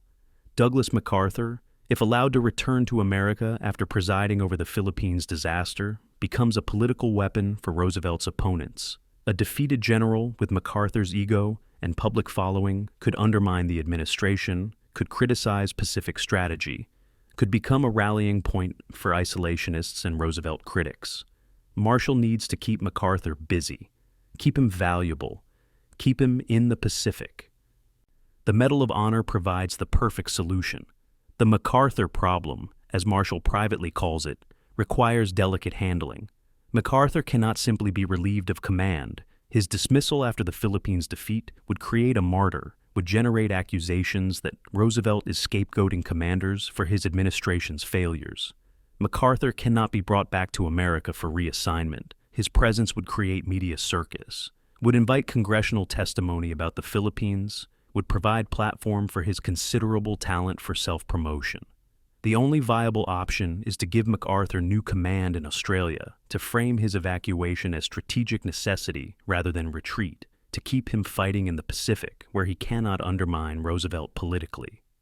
But commanding in Australia, after losing the Philippines, requires reputation, rehabilitation. MacArthur needs to be transformed from defeated commander into heroic figure. The Medal of Honor accomplishes this transformation. It reframes his Philippine service as gallant defense rather than catastrophic failure. It gives him credibility for new command. Most importantly, it makes him too valuable to bring home. March 25, 1942. Marshall personally drafts MacArthur's Medal of Honor citation. This is unusual. Normally, subordinate commanders recommend awards, staff officers write citations, commanding officers approve. But Marshall writes this citation himself, ensuring it says exactly what needs to be said for political purposes. The language is carefully crafted to emphasize MacArthur's personal courage while avoiding specific claims about strategic success. It mentions his gallantry and intrepidity above and beyond the call of duty during the defense of the Philippines. It praises his utter disregard of personal danger under heavy fire. It describes his leadership as inspirational. What the citation doesn't mention: the destruction of his Air Force on day one, the collapse of his defensive strategy, the surrender of 78,000 troops, the largest American military defeat in history. Marshall's genius lies in what he leaves unsaid. The citation is technically accurate. MacArthur did display personal courage. He did show disregard for danger. The citation simply omits the larger context of strategic failure. April 1st, 1942. MacArthur, in Australia, receives notification via radio that he has been awarded the Medal of Honor. There is no ceremony, no formal presentation, just a radiogram informing him of the award. He reads the citation with mixed emotions. Pride, certainly. The Medal of Honor is the nation's highest decoration, awarded to only a few thousand soldiers in American history. But also confusion. What did he do to deserve this? He led a campaign that ended in catastrophic defeat. He evacuated while his troops surrendered. He failed to defend the Philippines, despite years of promises. The citation mentions his courage, but MacArthur knows courage alone doesn't earn the Medal of Honor. The decoration is supposed to recognize specific acts of heroism at great personal risk. His Philippine service was leadership under difficult circumstances. Not the self-sacrificing heroism that normally merits the medal, but questioning the award would be insulting to Marshall, to Roosevelt, to everyone who approved it. So MacArthur accepts the medal without public comment, understanding on some level that this is politics dressed as recognition, that the medal serves purposes beyond honoring his service. The timing of MacArthur's Medal of Honor reveals its political purpose. Marshall recommends the award in February, while Bataan still fights, before the campaign's ultimate failure becomes undeniable. The recommendation process moves with unusual speed. Normally, Medal of Honor nominations take months of review, require extensive documentation of the specific heroic actions, demand verification from multiple witnesses. MacArthur's nomination moves from Marshall's desk to Roosevelt's signature in 3 weeks. The accelerated timeline prevents detailed scrutiny, prevents questioning of whether Philippine service qualifies for the nation's highest honor. By the time Bataan surrenders in April and Corregidor falls in May, MacArthur already wears the Medal of Honor. The decoration transforms how Americans perceive the Philippines campaign. Instead of seeing it as unqualified disaster, they see it as gallant defeat, as heroic last stand, as MacArthur courageously defending doomed position before being evacuated for future service. The medal rewrites history before history fully develops. Military professionals immediately recognize the medal's unusual circumstances. No other theater commander in World War II receives the Medal of Honor for a strategic defeat. Admiral Chester Nimitz, commanding the Pacific Fleet, wins multiple victories at Midway, Philippine Sea, and Leyte Gulf. No Medal of Honor. General Dwight Eisenhower liberates North Africa and Europe. No Medal of Honor. General Omar Bradley commands successful operations from Normandy to Germany. No Medal of Honor. Only MacArthur, presiding over America's worst defeat, receives the decoration. The contrast creates resentment among officers who understand that medals should recognize achievement, not compensate for failure. Eisenhower, working on Marshall's staff when the recommendation goes through, writes his brutally honest assessment in his diary. He doesn't believe MacArthur deserves the Medal of Honor for Philippine service. He understands the medal is political calculation, designed to keep MacArthur valuable and compliant, to prevent him from returning to America as a defeated general with political ambitions. The Medal of Honor creates a narrative shield that protects MacArthur from criticism about the Philippines' disaster. Journalists who might question his decision to accept command of allegedly defensible islands, who might investigate the Clark Field disaster, who might examine whether his promises to Quezon were realistic, all of them hesitate to criticize a Medal of Honor recipient. The decoration confers moral authority that transcends strategic questions. How can you accuse a Medal of Honor winner of incompetence? How can you question the judgment of someone whose courage was officially recognized as extraordinary? The medal doesn't just honor MacArthur's service, it immunizes him against accountability for that service. Marshall understands this. Roosevelt understands this. Perhaps MacArthur understands it too. The medal is armor disguised as decoration, protection against criticism disguised as recognition of valor. The question of whether MacArthur deserved the Medal of Honor for Philippine service has no simple answer. He did display personal courage, did expose himself to danger repeatedly, did provide leadership under catastrophic circumstances. But personal courage is not the same as heroism that saves others at risk of self-sacrifice. MacArthur's courage was command presence, not the desperate gallantry of a soldier throwing himself on a grenade. His personal risk was leadership theater, not the suicidal bravery of a pilot ramming an enemy bomber. Traditional Medal of Honor recipients perform specific acts of extraordinary heroism that result in saving lives at probable cost of their own. MacArthur's citation describes general leadership qualities across an entire campaign. The distinction matters. It suggests the medal was awarded for political reasons dressed in military language, for strategic purposes disguised as recognition of valor. Decades later, historians still debate MacArthur's Medal of Honor. Some argue he deserved it for maintaining morale during impossible circumstances, for holding Bataan longer than anyone expected, for extracting himself successfully to fight another day. Others argue the award represented political manipulation, that Marshall used the decoration to solve administrative problem rather than honor genuine heroism. The debate misses the larger truth.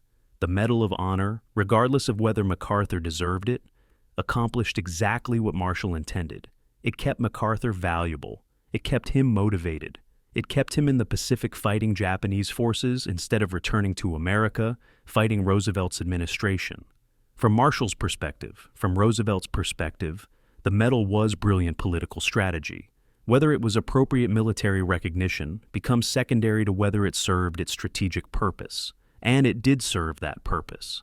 MacArthur, wearing the Medal of Honor, commanding forces in Australia, becomes America's symbol of resistance in the Pacific. He becomes too important to criticize, too decorated to question, too valuable to lose.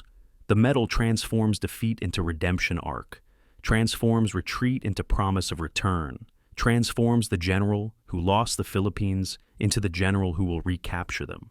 Whether he deserved the medal is less important than what the medal enables him to do next. The Medal of Honor creates MacArthur's path forward. He cannot change what happened in the Philippines. He cannot undo the Clark Field disaster, or prevent Bataan's surrender, or rewrite the largest defeat in American history. But he can redeem that defeat through future victories. The medal provides narrative framework for that redemption. It says, yes, the Philippines fell, but the commander who defended it was so courageous, so exceptional, that the nation awarded him its highest honor. Now that commander will use that courage, that exceptionalism, to recapture what was lost. The story writes itself. MacArthur just needs to make it true. He just needs to fulfill his promise. He just needs to return. The Medal of Honor, whatever its justification, whatever political calculation produced it, gives him the credibility and the authority to make that return possible. Marshall's gamble, using the medal to solve the MacArthur problem, depends entirely on MacArthur justifying the medal through future success. If MacArthur fails in Australia, if he cannot win victories, if his command is ineffective, then the Medal of Honor becomes obviously political, obviously unjustified. Obviously embarrassing. But if MacArthur succeeds, if he defeats Japanese forces, if he eventually returns to the Philippines and liberates them, then the medal becomes justified retroactively. The future will determine whether the past was appropriately honored. MacArthur understands this. He must prove the Medal of Honor was deserved by earning it through victories yet to come. July 1942. Melbourne, Australia. MacArthur's new headquarters in the AMP building, commanding the Southwest Pacific area. He has transformed his office into a shrine to his promise. A massive map of the Pacific dominates one wall, with "Return to the Philippines" blazoned across it in letters 6 inches high. Red arrows mark possible invasion routes. Blue circles indicate staging areas. Every visitor to MacArthur's office sees this map, hears about the promise, receives a lecture on moral obligation to liberate 17 million Filipinos from Japanese occupation. MacArthur's staff grows accustomed to his obsession. He cannot discuss Pacific strategy without referencing the Philippines. He cannot plan operations without considering how they advance the eventual return. He cannot let go of what he lost. This obsession will define the next 3 years of Pacific strategy, will shape countless decisions, will cost thousands of lives. But for MacArthur, returning to the Philippines is not optional strategy that can be debated or reconsidered. It is destiny that must be fulfilled. The strategic debate about Pacific strategy begins almost immediately after MacArthur establishes command in Australia. Admiral Ernest King, Chief of Naval Operations in Washington, advocates a strategy of island hopping across the Central Pacific, bypassing heavily defended positions, capturing islands with airfields that bring American bombers progressively closer to Japan. King's plan makes efficient sense. Use Navy and Marine Corps to capture relatively lightly defended atolls in the Gilbert, Marshall, Caroline, and Mariana Islands. Establish air bases. Advance steadily toward Japan without fighting for every island. The Philippines, in King's view, should be bypassed entirely. Capture Formosa instead. Closer to Japan, fewer Japanese defenders. Cuts off Philippines from reinforcement without requiring costly invasion. MacArthur listens to this strategy with barely controlled rage. Bypass the Philippines, leave 17 million Filipinos under Japanese occupation, abandon the American and Filipino prisoners suffering in Japanese camps, break his sacred promise. Unthinkable, unconscionable, strategically stupid. March 1943 brings MacArthur's most explicit threat to civilian leadership. During a strategic planning conference, when King's bypass strategy gains support from Joint Chiefs of Staff, MacArthur threatens to resign his commission and take it to the nation. The threat is extraordinary, is borderline insubordination, is exactly the kind of political manipulation that Marshall feared. MacArthur is threatening to turn military strategy into political controversy, to use his public popularity against his military superiors, to force strategic decisions through media pressure rather than military merit. The threat works. Roosevelt, Marshall, and King cannot afford MacArthur returning to America and criticizing their Pacific strategy during wartime, cannot afford him testifying before Congress, cannot afford him running for president. Yes, that possibility lurks beneath the surface. MacArthur's potential political ambitions creating leverage over military decisions. The Joint Chiefs agree to compromise. MacArthur will advance toward the Philippines through New Guinea, while Nimitz Island hops across the Central Pacific. 2 parallel advances, creating strategic flexibility, allowing final decision about bypassing versus invading Philippines to be made later. MacArthur's emotional attachment to the Philippines clouds his strategic objectivity.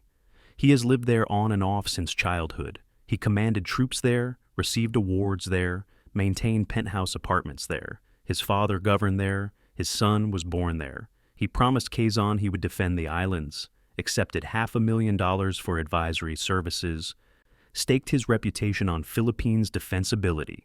The accumulated weight of personal history makes it impossible for him to view Philippines' strategy objectively.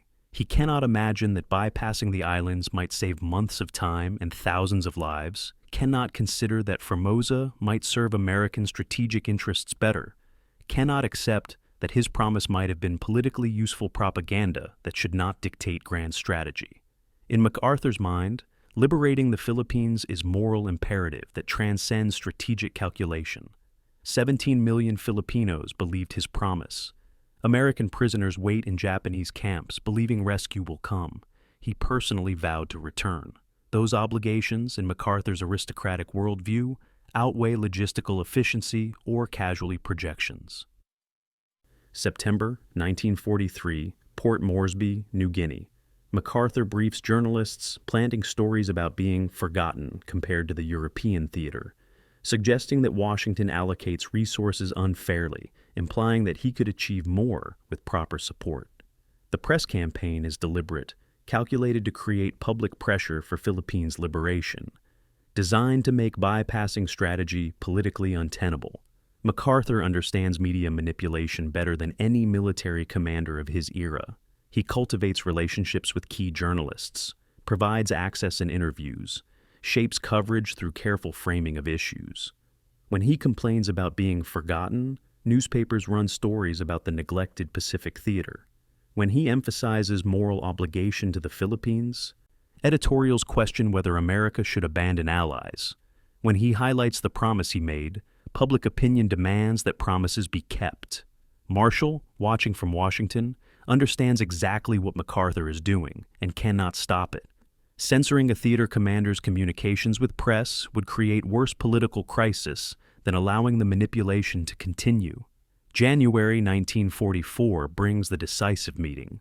MacArthur travels to Pearl Harbor for direct conference with President Roosevelt. It is MacArthur's first meeting with the president since before the war, his first opportunity to make the case for Philippines' liberation directly to the commander-in-chief. Roosevelt, running for fourth term, has political incentives to appear strong on Pacific strategy. MacArthur frames the argument brilliantly, not as military efficiency, but as moral obligation. Abandoning the Philippines, MacArthur argues, would be America's greatest betrayal of an ally in history, would destroy American credibility throughout Asia, would condemn Filipino guerrillas who have resisted Japanese occupation while believing American promises, would leave American prisoners to die in camps, would represent cowardice disguised as efficiency. Roosevelt listens, understanding the political implications, recognizing that bypassing the Philippines would create devastating campaign issue if Republicans framed it as betrayal. MacArthur leaves the meeting convinced he has won. He's probably right. The alternative strategy, King's plan to bypass the Philippines and capture Formosa, has substantial military merit.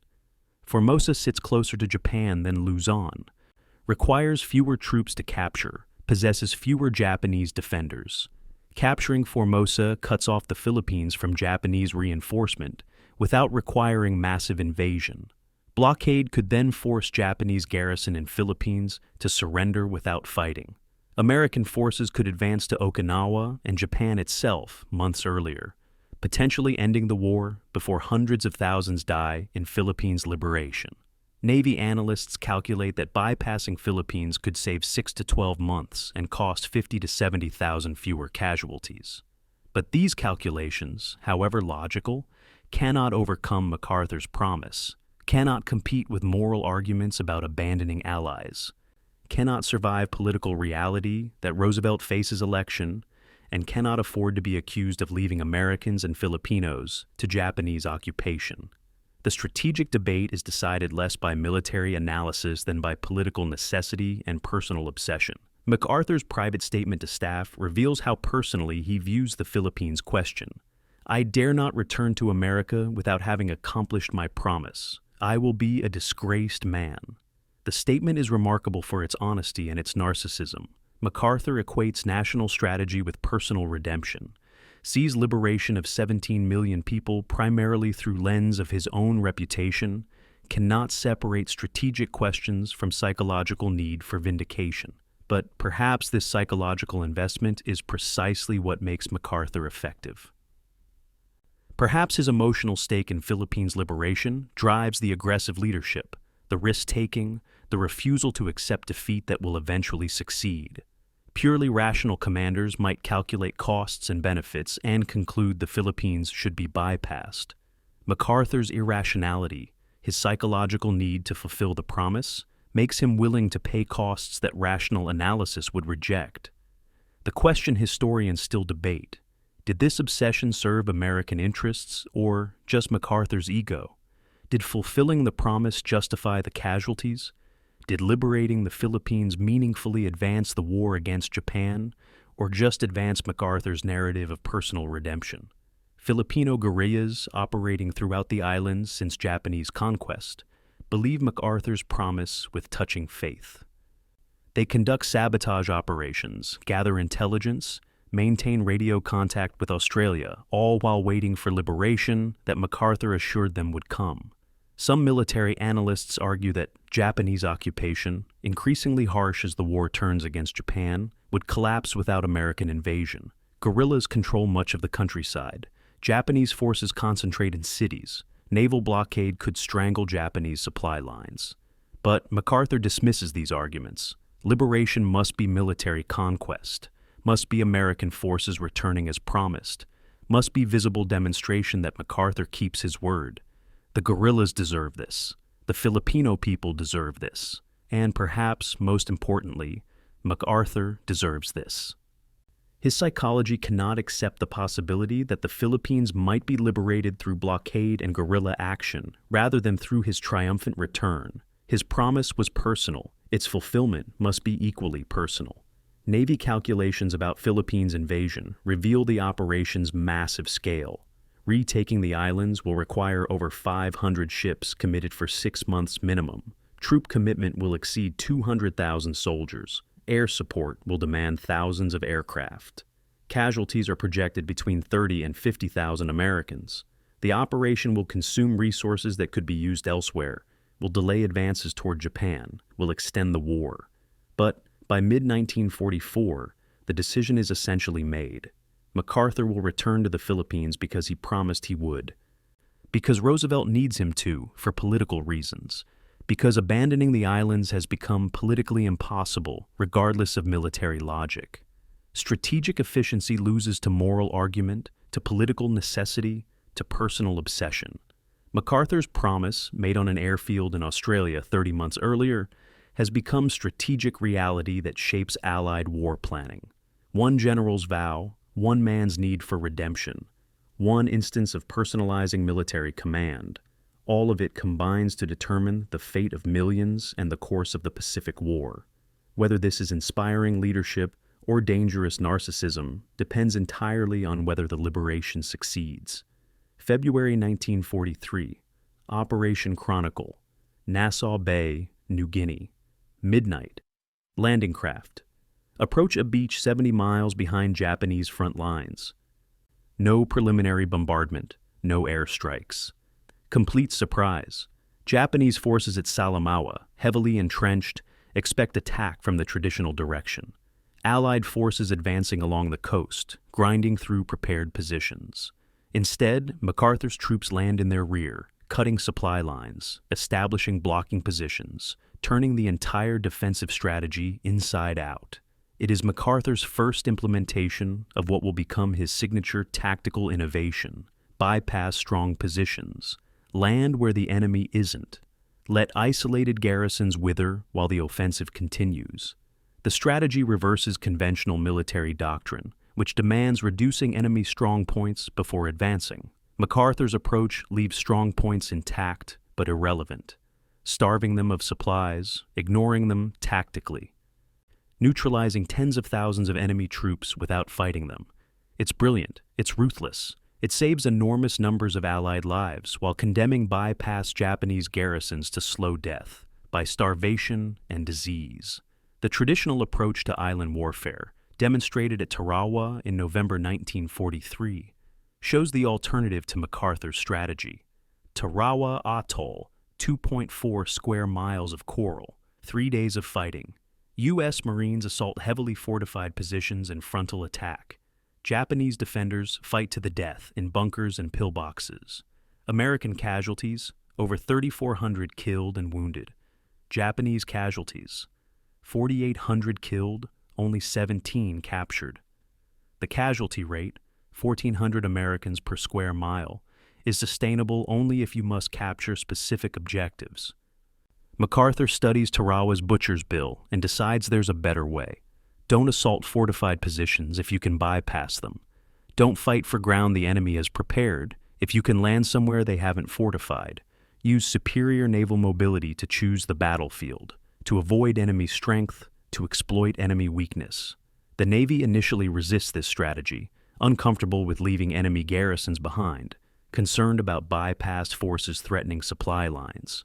MacArthur overrules their concerns. Let the bypassed garrisons rot. They're strategically irrelevant once their air bases are neutralized and their ports are blockaded. April 22, 1944. Operation Reckless. Hollandia, New Guinea. The leapfrogging strategy reaches its apex.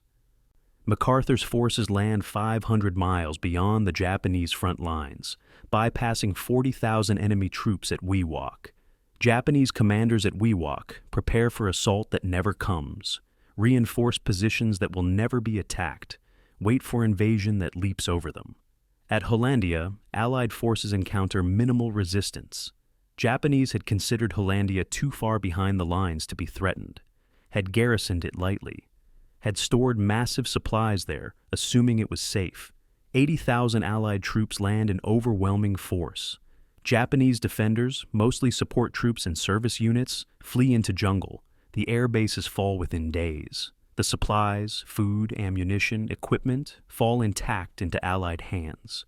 MacArthur's forces advance 1,000 miles in the space of months, leaping from point to point, always landing where Japanese aren't strong, always bypassing where they are.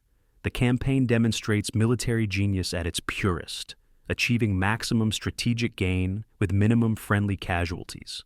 The human cost of bypassing becomes apparent in post-war accounting. MacArthur's New Guinea campaign isolates approximately 135,000 Japanese troops in garrisons scattered throughout the island. These troops, cut off from resupply, face three options: surrender, attempt escape, or wait for death. Japanese military culture makes surrender unthinkable for most soldiers. Escape is impossible. The garrisons sit on islands or remote coast, hundreds of miles from friendly forces, surrounded by Allied air and naval superiority. So they wait. They eat their supplies, then their rations, then whatever they can forage from jungle. Disease spreads: malaria, dengue, dysentery. Medical supplies run out. Men die from infected wounds, from starvation, from tropical diseases that would be easily treatable with basic medicine. When Allied forces reoccupy these bypassed positions after Japan surrenders, they find skeletal survivors, mass graves, evidence of cannibalism in some garrisons, 97% casualty rate among bypassed garrisons. MacArthur's strategy killed over 130,000 Japanese soldiers without fighting them, letting geography and logistics and time do the killing. The moral question of bypassing strategy still divides historians. Is leaving enemy troops to starve humane or cruel? Is it pragmatic necessity or war crime? MacArthur's defenders argue that bypassed garrisons could have surrendered at any time, that their deaths resulted from Japanese military culture's refusal to accept surrender, that Allied forces had no obligation to assault fortified positions to force Japanese troops into combat they would win. Critics argue that deliberately isolating troops and allowing them to die slowly represents intentional starvation, that Geneva Conventions require combatants to minimize unnecessary suffering, that slow death by disease and starvation is crueler than quick death in combat. The debate has no resolution. Both perspectives contain elements of truth. What's undeniable is that MacArthur's bypassing strategy served American interests perfectly. Maximum advance with minimum casualties. Exactly what the situation demanded. July 30th, 1944. Sansapor, Western New Guinea. The final landing in MacArthur's New Guinea campaign. Minimal resistance. Japanese never fortified this area, never imagined Allied forces would advance this far this fast.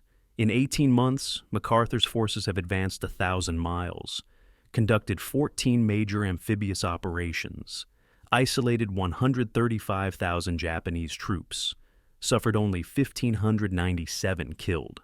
The casualty ratio, American losses versus territory gained versus enemy neutralized, represents unprecedented military efficiency. Traditional island warfare costs thousands of casualties per island. MacArthur's leapfrogging costs thousands of casualties for an entire campaign that neutralizes multiple enemy armies. The strategy works so effectively that Nimitz begins adopting similar approaches in his Central Pacific campaign, bypassing fortified atolls, selecting objectives based on strategic value rather than geographic sequence. The key insight enabling MacArthur's bypassing strategy is simple but revolutionary. Hit 'em where they ain't. Japanese forces prepare defenses at likely invasion points, concentrate troops at strategic locations, fortify positions they expect to be attacked. MacArthur studies their defensive preparations and lands everywhere else. He attacks beaches the Japanese consider unlikely. He targets ports they consider too distant. He selects objectives they consider impossible to reach. This requires superior intelligence about Japanese dispositions, superior air power to neutralize Japanese aviation, superior naval mobility to reach distant objectives. By 1944, MacArthur possesses all these advantages. Ultra-intelligence breaks Japanese codes, providing precise knowledge of enemy positions. Allied air superiority means MacArthur can attack any target without significant Japanese air opposition. Navy ships can transport troops anywhere within range without serious threat of Japanese naval interception. These advantages make bypassing possible. MacArthur's genius lies in recognizing the possibility and implementing it systematically. Air power enables the entire strategy. MacArthur's Southwest Pacific Air Force grows to over 2,000 aircraft by mid-1944, achieving overwhelming superiority over remaining Japanese air units. Before each leapfrogging operation, Allied aircraft systematically destroy Japanese airfields within range of the target. They bomb runways, strafe-parked aircraft, sink cargo ships bringing aviation fuel and spare parts. By the time MacArthur's troops land, Japanese aviation poses minimal threat. Control of the air transforms amphibious operations from desperate gambles into calculated advances. Japanese can't attack invasion fleets, can't reinforce threatened garrisons, can't evacuate bypassed troops. Air superiority makes everything else possible. MacArthur understands this completely, understands that his leapfrogging strategy works only because Allied aircraft dominate Pacific skies. Without air superiority, landing behind enemy lines would be suicide. With air superiority, it's stroke of genius. The relationship between MacArthur's bypassing strategy and his promise to return to the Philippines is direct and essential. Each bypassed garrison, each captured air base, each advance along New Guinea's coast brings him closer to the Philippines. Each success builds momentum, creates pressure to continue the strategy, makes bypassing the Philippines itself less politically palatable. If MacArthur can advance 1,000 miles through New Guinea using leapfrogging, if he can neutralize 135,000 enemy troops at minimal cost, if his strategy is demonstrably successful, how can Washington justify bypassing the Philippines when the same strategy could work there? MacArthur uses his New Guinea success as argument for Philippines liberation. "Look what I accomplished in New Guinea," he tells Joint Chiefs. "Give me permission to continue the same strategy to the Philippines." His tactical brilliance becomes strategic leverage. His military success becomes political pressure. His genius becomes weapon to force the decision he wants. By September 1944, MacArthur has transformed himself from the general who lost the Philippines into the general who will recapture them. His New Guinea campaign demonstrates undeniable military brilliance, proves his strategies work, validates his leadership despite the Philippines' disaster. The Medal of Honor, awarded to cover political embarrassment, now seems justified by subsequent achievement. The promise to return, initially propaganda gesture, now appears achievable through proven tactics. MacArthur has earned his return through victory. He has rebuilt his reputation through results. The question is no longer whether MacArthur deserves another chance at the Philippines. The question is whether American strategy can afford to bypass the Philippines when the commander who has been most successful against Japanese forces insists on liberating them. MacArthur has maneuvered his way back to the Philippines through combination of military brilliance and political manipulation, through tactical success and strategic obsession, through proving himself indispensable to the war effort. Washington gives him permission to return because he has made any other decision politically and militarily untenable. He has earned his redemption. Now he just has to make it real. October 20th, 1944, 1 o'clock in the afternoon. USS Nashville, flagship, offshore Leyte Gulf, Philippines. MacArthur stands on the bridge watching the invasion fleet spread across the horizon. 700 ships, 200,000 troops. The largest amphibious operation in Pacific War history, larger than the Normandy invasion, measured by naval vessels committed. Landing craft churn toward Red Beach and White Beach on Leyte's eastern coast.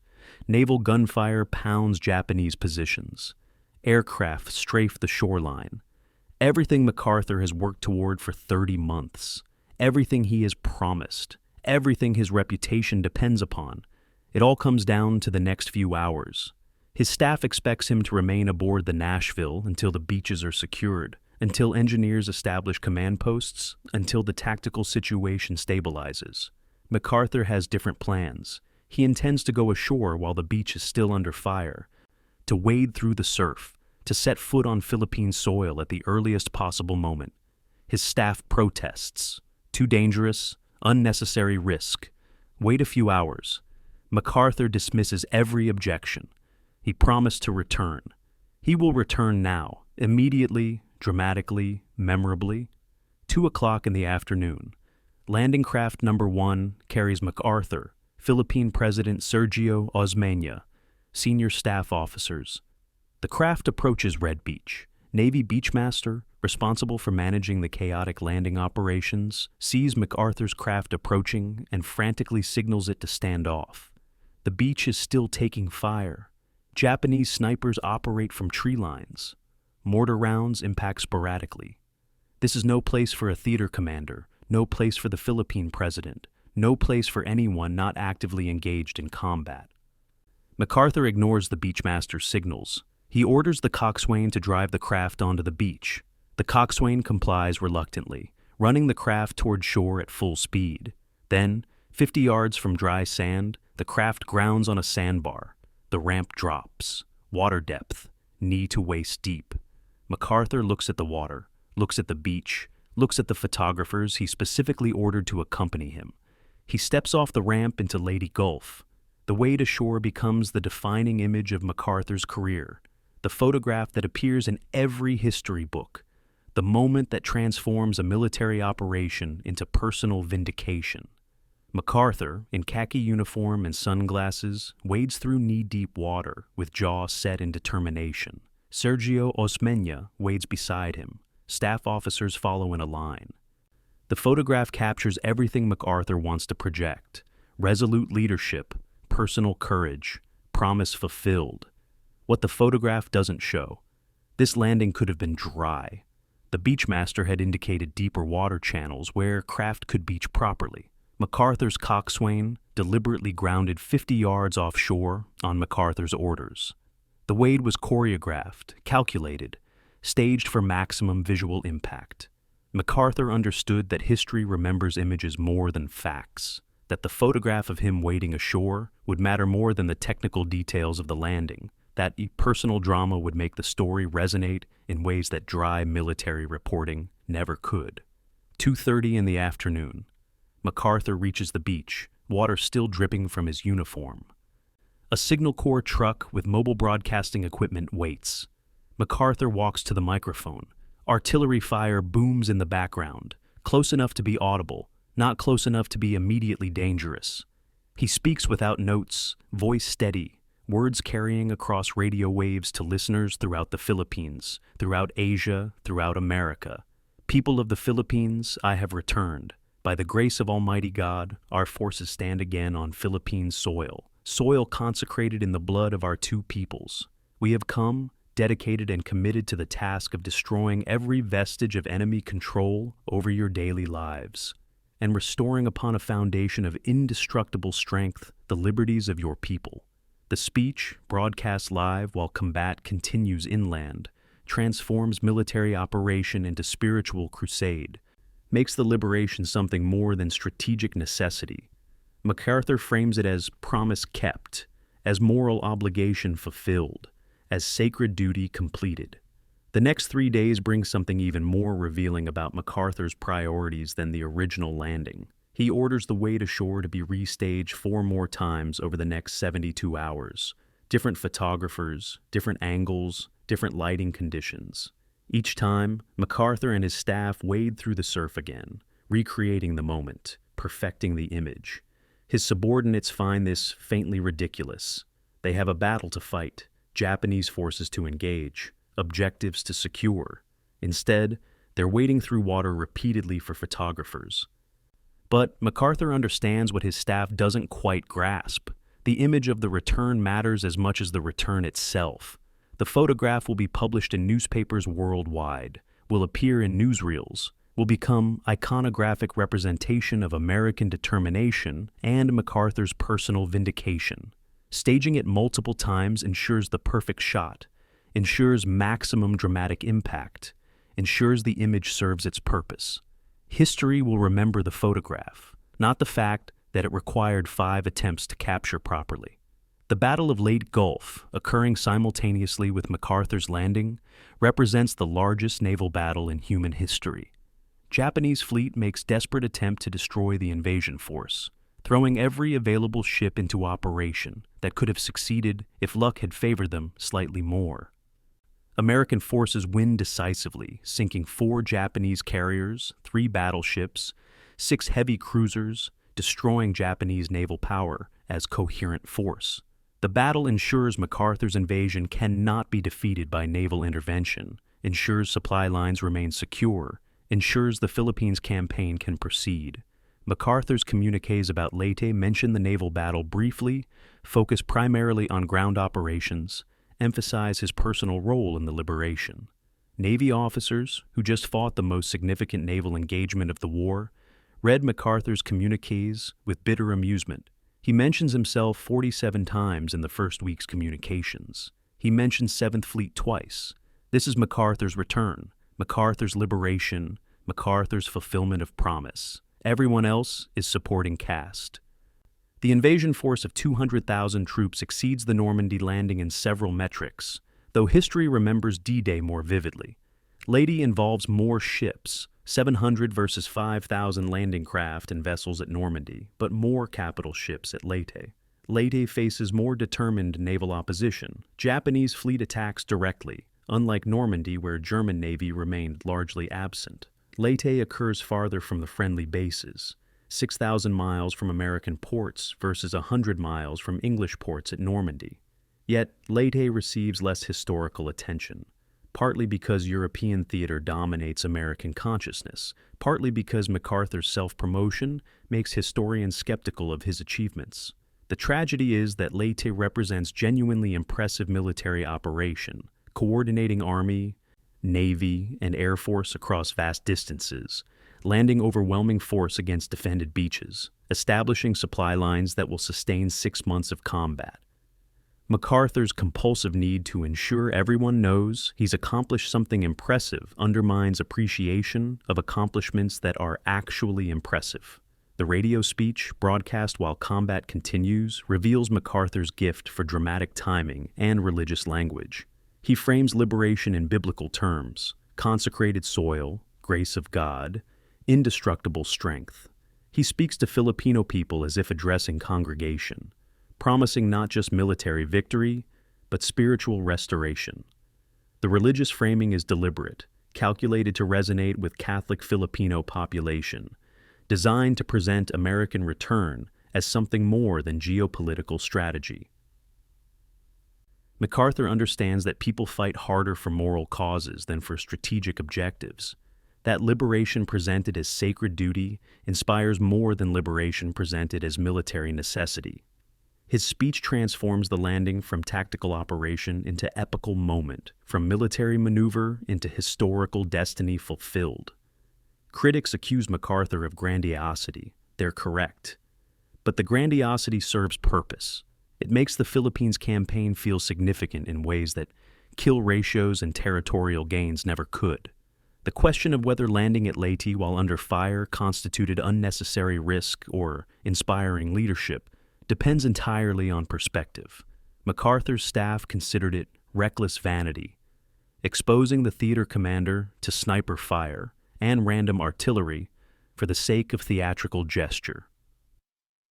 MacArthur considered it essential leadership, demonstrating that he shared his troops' danger, that promises meant enough to accept personal risk, that he led from the front rather than commanding from safety. Both perspectives contain truth. The risk was real. Japanese snipers operated in the area.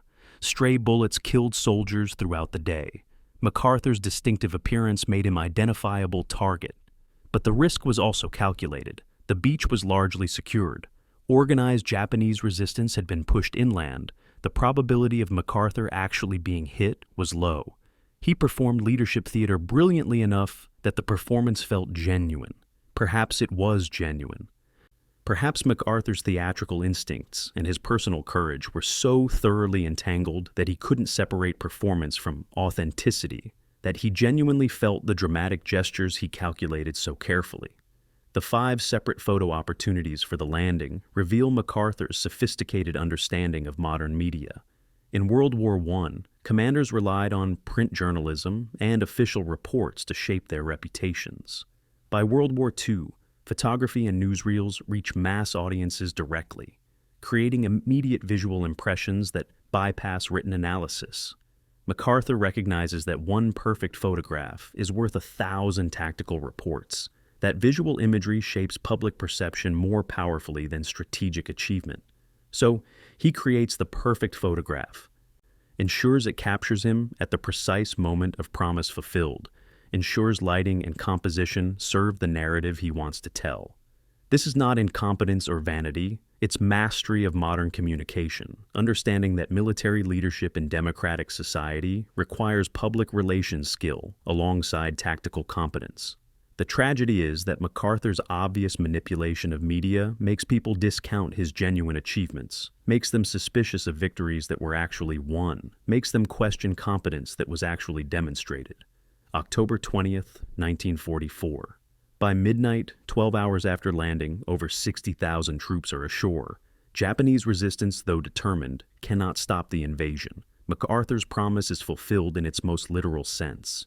He has returned to Philippine soil, has set foot in the islands he was forced to abandon, has made good on the vow that has defined the past 30 months. But fulfillment of the promise is just the beginning.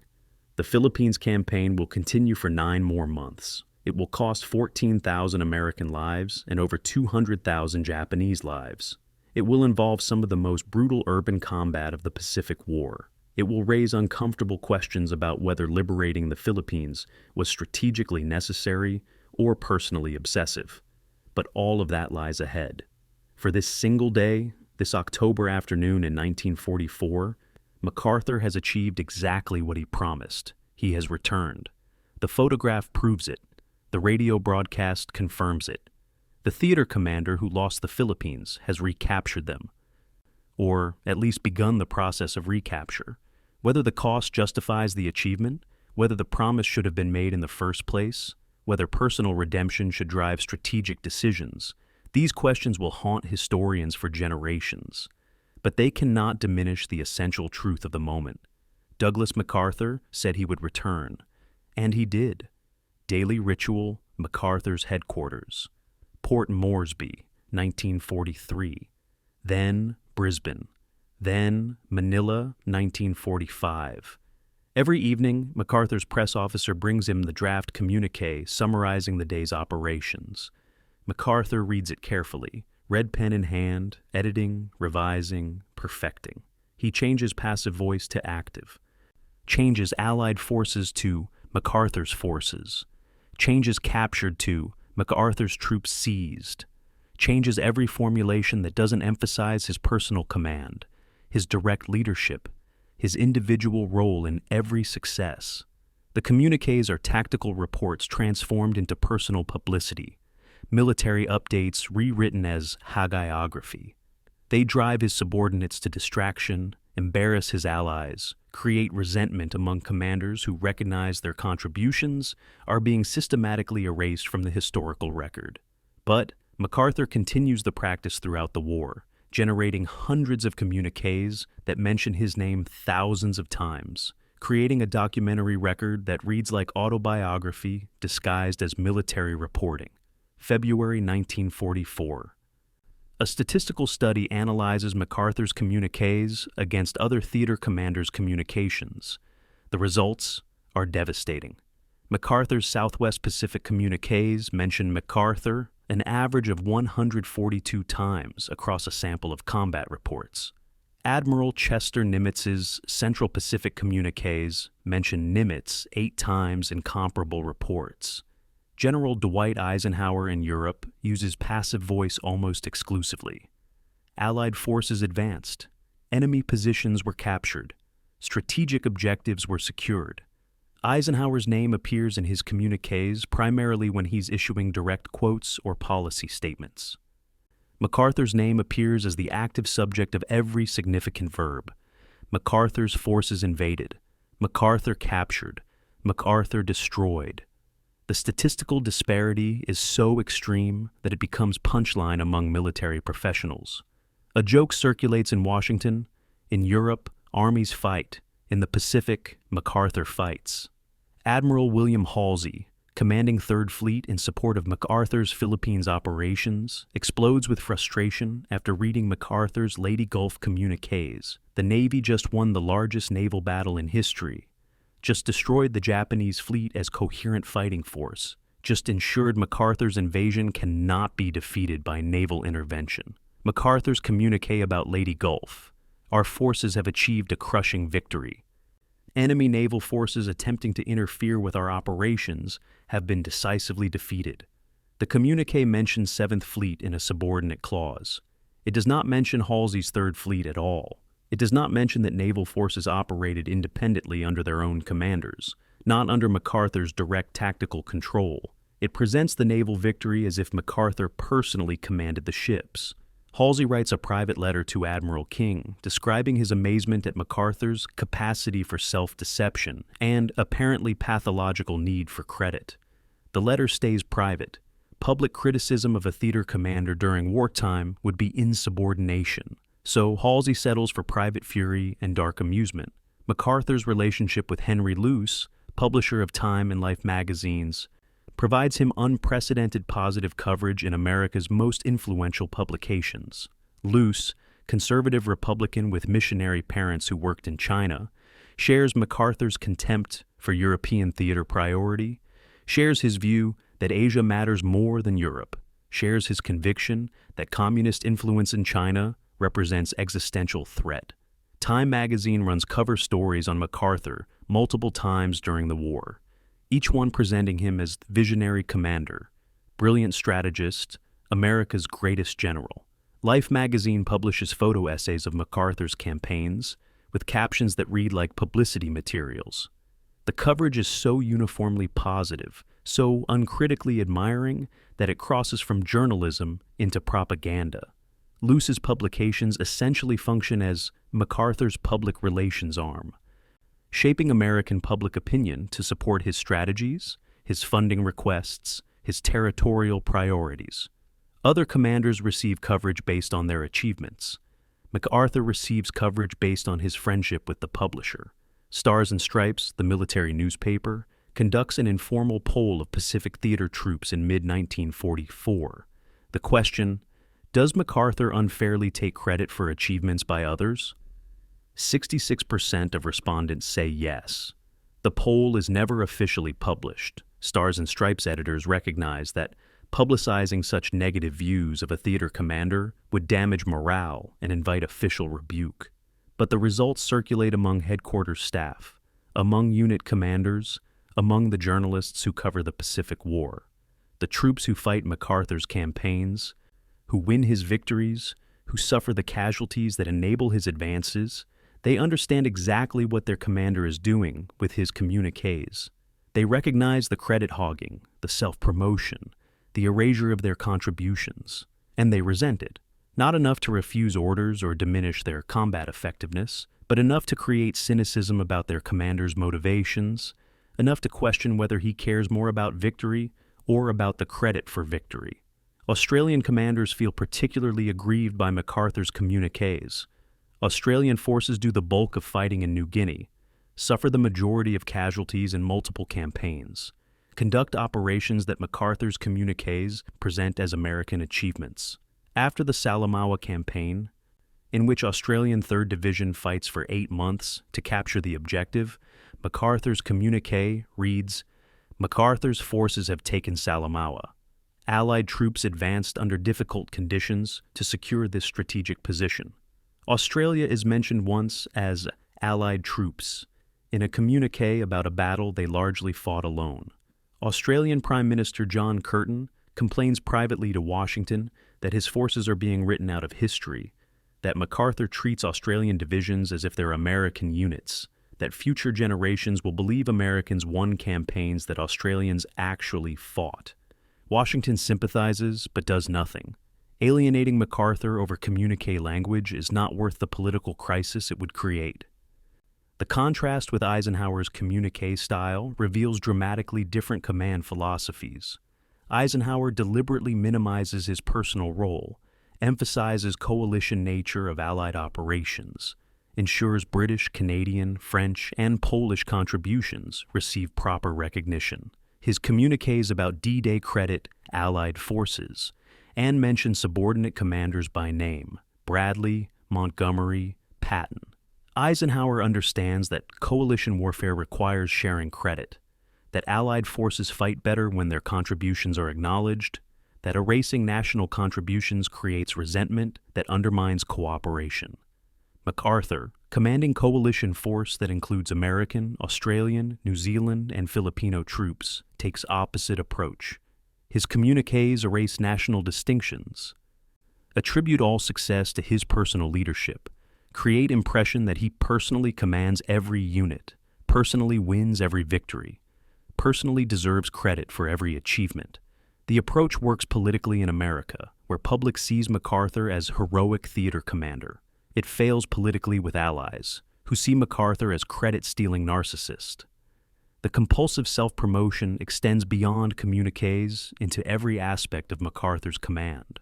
Photographer Carl Meidens, working for Life magazine, receives explicit instructions from MacArthur's staff about how to photograph the general, always shoot from slightly below, to create impression of height and authority.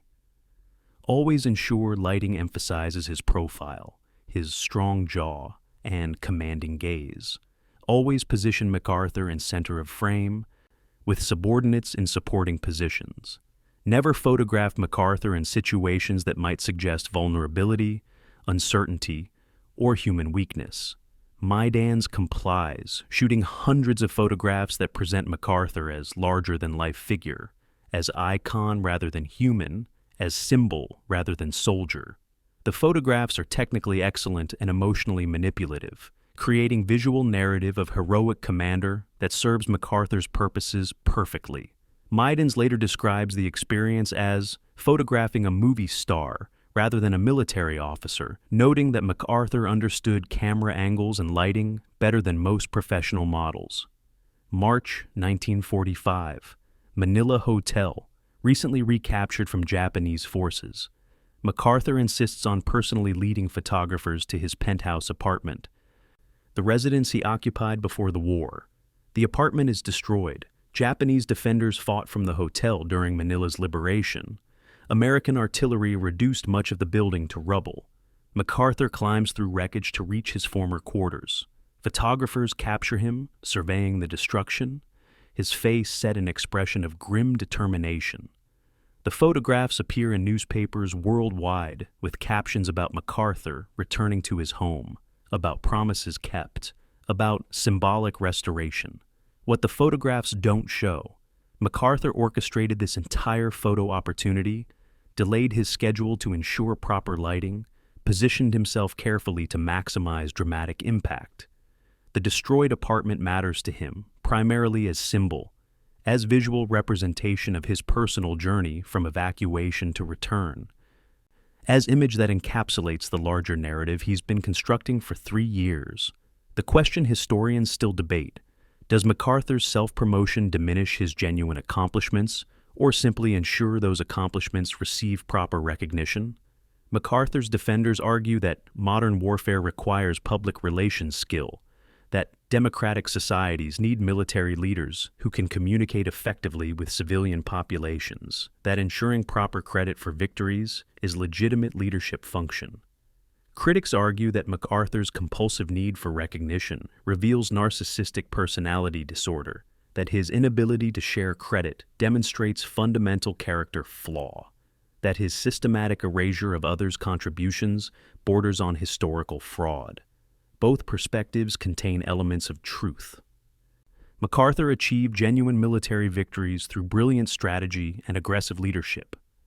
MacArthur also engaged in systematic self-promotion that distorted the historical record and minimized others' contributions. These facts coexist awkwardly, creating a legacy that's simultaneously admirable and troubling, genuinely impressive and ethically questionable. The deeper question is whether the self-promotion was necessary for the achievements.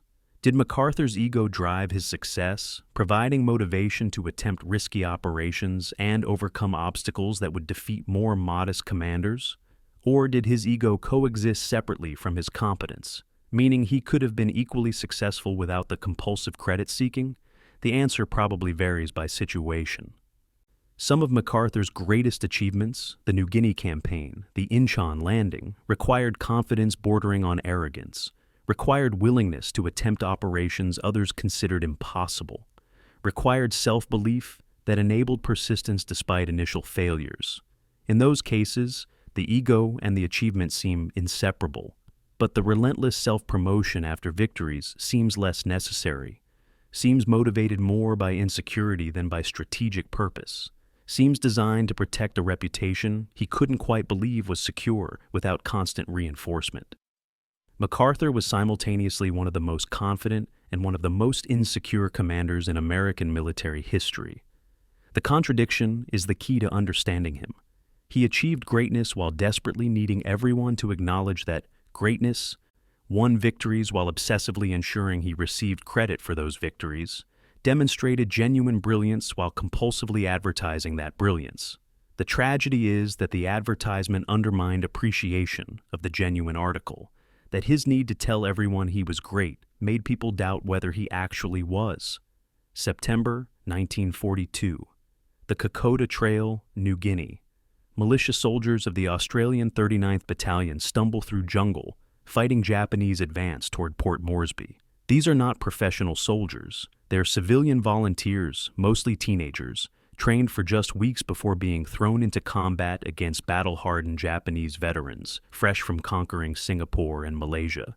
They have World War I-era rifles, inadequate ammunition, no artillery support, no air cover. They're outnumbered 3-1. Military doctrine says they should collapse, should break and run, should be swept aside by professional Japanese assault. Instead, they fight. They hold ridgelines when holding seems impossible. They conduct fighting withdrawals through mountain jungle. They delay Japanese advance week after week, buying time for regular army units to arrive, trading their lives for strategic delay. MacArthur, in Melbourne, issues communiques about our forces holding against Japanese aggression. He never mentions that our forces are Australian militia teenagers fighting without adequate support. The Kokoda Trail campaign represents Australia's defining military experience of World War II, their equivalent of Iwo Jima or D-Day, a battle that enters national consciousness as moment of collective courage. The trail crosses the Owen Stanley Range, a mountain chain cutting through New Guinea's center. The terrain is nearly impassable, muddy tracks, 1,000-foot elevation changes, rope bridges over ravines, jungle so dense that visibility extends 15 feet. Japanese forces advance along the trail toward Port Moresby, the Allied base, whose capture would isolate Australia and enable Japanese invasion of the continent. Australian forces, desperately outnumbered, fight delaying action over 4 months. The battle is characterized by close-range jungle combat, ambushes on mountain trails, small unit actions where individual courage determines outcomes. Australian casualties: 625 killed, 1,055 wounded. But they hold long enough for reinforcements to arrive, hold long enough to stop the Japanese advance, hold long enough to save Port Moresby and Australia itself. MacArthur's communiques about Kokoda Trail operations systematically minimize Australian contributions. His August 1942 statement, "Our forces in New Guinea are conducting successful operations against enemy advances." The word Australian does not appear. His September communique, "MacArthur's troops have stabilized the defensive line and are preparing counter-offensives." Again, no mention of Australia. The pattern continues throughout the campaign. MacArthur presents operations as if American forces are doing the fighting, as if his personal leadership is directing every tactical decision, as if Australian soldiers are merely supporting players in an American operation. Australian commanders, reading these communiques while their troops die on jungle trails, feel rage and betrayal. They are fighting MacArthur's war, buying him time, suffering casualties to protect his theater, and he cannot bring himself to acknowledge their nationality in official reports. August 1943, Salamaua, New Guinea. Australian 3rd Division completes 8-month campaign to capture this Japanese-held port. The operation involves continuous jungle combat, amphibious landings, mountain warfare, river crossings. Australian casualties exceed 2,000. The division conducts systematic advance against determined Japanese resistance, capturing position after position, advancing mile by mile through hostile terrain. When Salamaua finally falls, MacArthur's communique reads, "MacArthur's forces have taken Salamaua. Allied troops advanced under extremely difficult conditions to secure this strategic position. Enemy losses were heavy." The communique is 147 words long. The word Australian appears once, in the phrase, "including Australian units." The communique mentions MacArthur 4 times. Australian Prime Minister John Curtin, reading the communique in Canberra, writes a private letter to Washington describing his profound disappointment that Australian achievements are being systematically erased from the historical record. The strategic implications of Australian contributions to Southwest Pacific campaigns cannot be overstated. Of the 1.5 million Allied troops under MacArthur's command during the war, 350,000, 23%, are Australian. In New Guinea, where much of the fighting occurs, Australian forces often outnumber American forces.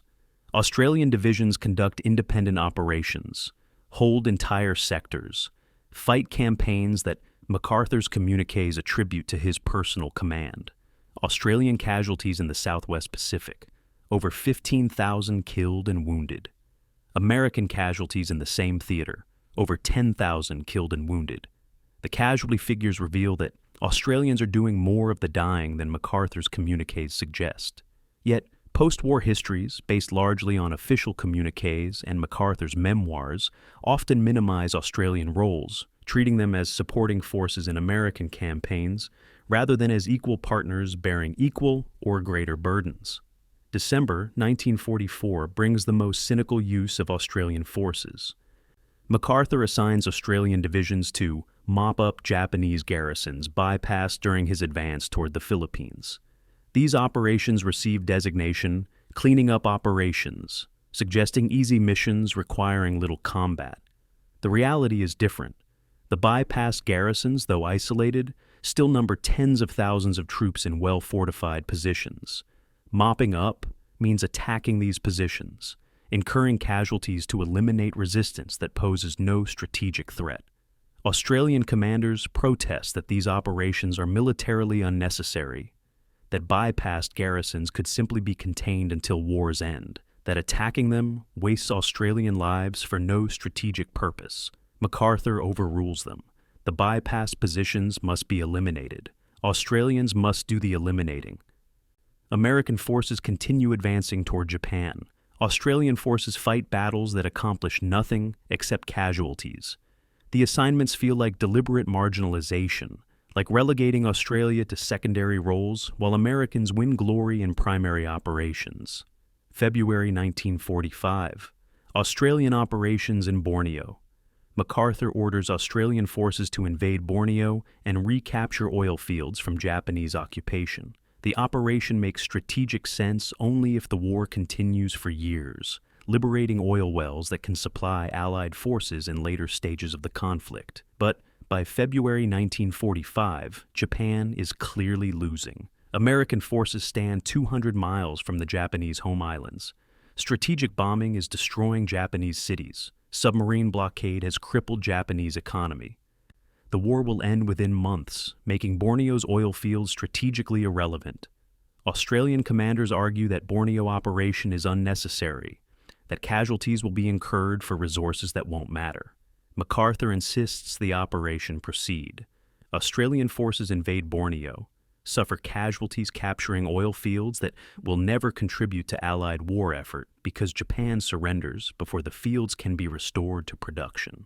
The operation appears designed primarily to keep Australian forces busy, to give MacArthur something to do with divisions that aren't needed for Philippines operations, to ensure Australian troops remain under his command, doing something productive even if that something serves no strategic purpose. MacArthur's post-war memoir, Reminiscences, published in 1964, continues the pattern of minimizing Australian contributions. The memoir runs 600 pages. Australia is mentioned on 49 pages. Many of those mentions are cursory references to Australian units participating in operations. The memoir provides detailed descriptions of American divisions, American commanders, American sacrifices. Australian formations receive statistical mentions, division numbers, casualty figures, without the personal stories and heroic narratives MacArthur provides for American forces. Australian military historians, reading the memoir after MacArthur's death, note with bitter amusement that the general who commanded 350,000 Australian troops for 4 years cannot find space in 600 pages to properly acknowledge their contributions. The memoir reads as if Southwest Pacific campaigns were American operations with occasional Australian participation, rather than coalition operations where Australian forces often bore equal or greater burdens. Australian Prime Minister John Curtin's private complaint to Washington, sent in August 1943, captures the Australian perspective perfectly. Our men are fighting his war, getting his silence. Curtin understands that MacArthur's communiques and memoirs will become the primary historical record of Southwest Pacific campaigns, that future generations will learn about the war from these sources, that Australian contributions are being systematically erased from history in real time. He protests to American officials, argues that Australia deserves proper recognition, points out that Australian forces are fighting loyally under American command and deserve honest acknowledgement. Washington sympathizes but takes no action. MacArthur is too valuable to alienate over communique language, and the coalition must maintain unity, which means tolerating the theater commander's ego, even when that ego systematically diminishes Allied contributions. The question of why MacArthur could not acknowledge Australian contributions has no satisfying answer. Perhaps he genuinely believed that emphasizing coalition nature of operations would diminish his personal credit, that sharing recognition meant losing recognition. Perhaps he saw Australian forces as merely components of his command, as tools he employed, rather than as independent Allied forces deserving separate acknowledgement. Perhaps his psychological need for singular credit made it impossible to frame victories as collective achievements. Whatever the reason, the effect was clear: systematic minimization of Allied contributions, erasure of Australian sacrifices from official record, historical distortion that persists decades after the war. Modern Australian historians still work to correct the record, to restore Australian divisions to the narratives of campaigns they fought, to ensure that future generations understand Australian sacrifices in Southwest Pacific. The fact that this corrective work remains necessary 80 years after the war reveals how effectively MacArthur controlled the narrative, how completely his version of history displaced the actual record of who fought and who died. The Australian experience under MacArthur's command reveals the dark side of his leadership style. He could be brilliant strategist, inspiring commander, aggressive leader who won victories. He could also be petty, self-absorbed, incapable of acknowledging that success required collective effort. The same qualities that made him effective, confidence, decisiveness, willingness to take risks, made him terrible at coalition leadership. He couldn't share credit because his psychology required singular recognition. He couldn't acknowledge Allied contributions because doing so diminished his personal narrative. The tragedy is that he diminished himself through this behavior, that his genuine achievements would have been more impressive if he had honestly acknowledged the thousands of Allied soldiers who made those achievements possible. But MacArthur couldn't see this. He could only see his own reflection, his own glory, his own place in history. And in seeing only himself, he erased everyone else. February 3rd, 1945. Outskirts of Manila. American forces advanced toward the Philippine capital after landing at Lingayen Gulf 3 weeks earlier. MacArthur orders rapid advance with minimal preliminary bombardment. He wants Manila liberated quickly, wants the symbolic victory of recapturing the city where he lived before the war, wants the dramatic narrative of personal return to his former home. Most critically, he declares Manila an open city, meaning no bombing, no artillery, no systematic destruction of urban infrastructure. The decision is motivated by MacArthur's emotional attachment to Manila, by his memories of the city's beauty, by his desire to liberate rather than destroy. It's also criminally naive. Japanese forces in Manila number 20,000 troops under Admiral Sanji Iwabuchi. They have different plans. They will not evacuate. They will not surrender. They will turn Manila into fortress and fight to the death. MacArthur's open city declaration is simply ignored. The result will be month-long urban battle that kills 100,000 Filipino civilians, destroys 70% of Manila's buildings, creates the greatest urban atrocity of the Pacific War. February 5, 1945. Santo Tomas University, used as Japanese internment camp for American and Allied civilians. MacArthur's forces liberate 3,700 prisoners, including women and children held since 1942. MacArthur arrives personally to greet the liberated prisoners, embracing children, shaking hands with emaciated adults, allowing photographers to capture the emotional reunion. The photographs are powerful propaganda, showing MacArthur as liberator, as savior, as the general who kept his promise to return. What the photographs don't show: while MacArthur poses for pictures at Santo Tomas, Japanese troops throughout Manila are beginning systematic massacre of Filipino civilians. Admiral Iwabuchi has ordered his Marines to kill everyone they encounter, to destroy everything of value, to turn Manila into graveyard. The massacre begins while MacArthur celebrates liberation. Over the next 4 weeks, while American forces slowly fight through the city, Japanese troops will rape and murder tens of thousands of Filipino civilians. MacArthur's decision to forego preliminary bombardment, to declare Manila an open city, to advance rapidly without adequate preparation, all of these decisions enable the massacre by giving Japanese forces time and opportunity to kill civilians. February 12, 1945, Intramuros, the ancient walled city at Manila's heart. Japanese Marines have retreated into Intramuros, converting the historic fortress into final defensive position. Roughly 4,000 Japanese troops hold Intramuros, along with an unknown number of Filipino civilians trapped inside. American forces surround the fortress. MacArthur's initial orders prohibit artillery bombardment. Intramuros contains priceless Spanish colonial architecture, churches dating to the 16th century, cultural heritage that cannot be replaced. For 1 week, American troops attempt to infiltrate Intramuros without heavy weapons support. Casualties mount rapidly. Japanese defenders fight from prepared positions with overlapping fields of fire. American soldiers die trying to breach walls that have withstood sieges for centuries.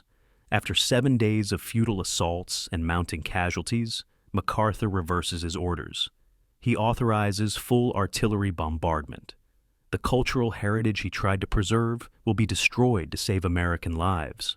The final 2 weeks of fighting in Intramuros involved the heaviest urban bombardment of the Pacific War. American artillery pounds the fortress walls, fires into buildings, reduces centuries-old structures to rubble. Fighter bombers attack with bombs and napalm. Naval gunfire from Manila Bay adds weight to the bombardment. The ancient city dies under American shells fired on MacArthur's orders, the same MacArthur who declared Manila an open city, who wanted to preserve rather than destroy. The irony is cruel and unavoidable. His decision to forego initial bombardment gave Japanese forces time to fortify Intramuros and massacre civilians. His decision to finally authorize bombardment destroys the cultural heritage he initially tried to save. The compromise position, neither full bombardment at the beginning nor complete restraint throughout, produces the worst possible outcome: maximum civilian casualties combined with maximum destruction. MacArthur chose this middle path for emotional reasons, for attachment to Manila's beauty, for desire to be seen as liberator rather than destroyer. The choice costs 100,000 Filipino lives. Inside Intramuros, during the bombardment, Japanese troops conduct systematic atrocities against trapped Filipino civilians. Survivors who escape describe Japanese Marines bayoneting children, raping women before killing them, herding families into buildings and setting them on fire, machine gunning civilians who try to flee. The massacre is not collateral damage or unfortunate accident of war. It is deliberate policy. Admiral Iwabuchi has ordered his troops to kill all civilians, to deny the Americans the satisfaction of liberating living Filipinos, to punish Manila's population for welcoming American forces. The atrocities continue until March 3rd, when the last Japanese defenders are killed in Intramuros ruins. Roughly 4,000 Japanese Marines die. Estimates of Filipino civilian deaths in Intramuros alone, 10 to 20,000. The fortress's stone walls, built to protect Manila from foreign invasion, become killing ground where Japanese troops murder the city's inhabitants, while American artillery destroys centuries of architecture. March 3rd, 1945. The battle for Manila officially ends. MacArthur tours the devastation, walking through streets reduced to rubble, past burned-out buildings, past corpses still lying where they fell. 70% of Manila's structures are destroyed or heavily damaged. 100,000 Filipino civilians are dead, roughly 10% of the city's population. American casualties: 1,010 killed, 5,565 wounded. Japanese casualties: 16,665 killed. The numbers tell a horrific story. 1 American killed and 16 Japanese killed for every 18 Filipino civilians who died. MacArthur's initial strategy, rapid advance with minimal bombardment, failed to protect civilians.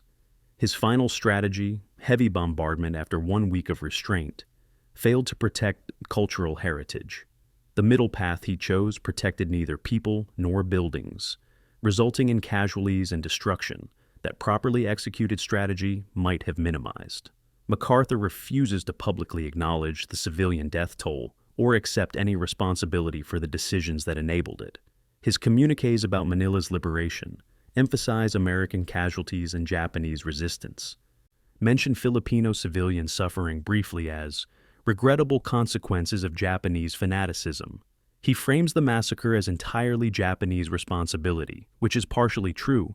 Japanese troops did the actual killing, but MacArthur's strategic decisions created the conditions that made the massacre possible. If he had authorized preliminary bombardment, Japanese forces would have evacuated or been killed before they could massacre civilians.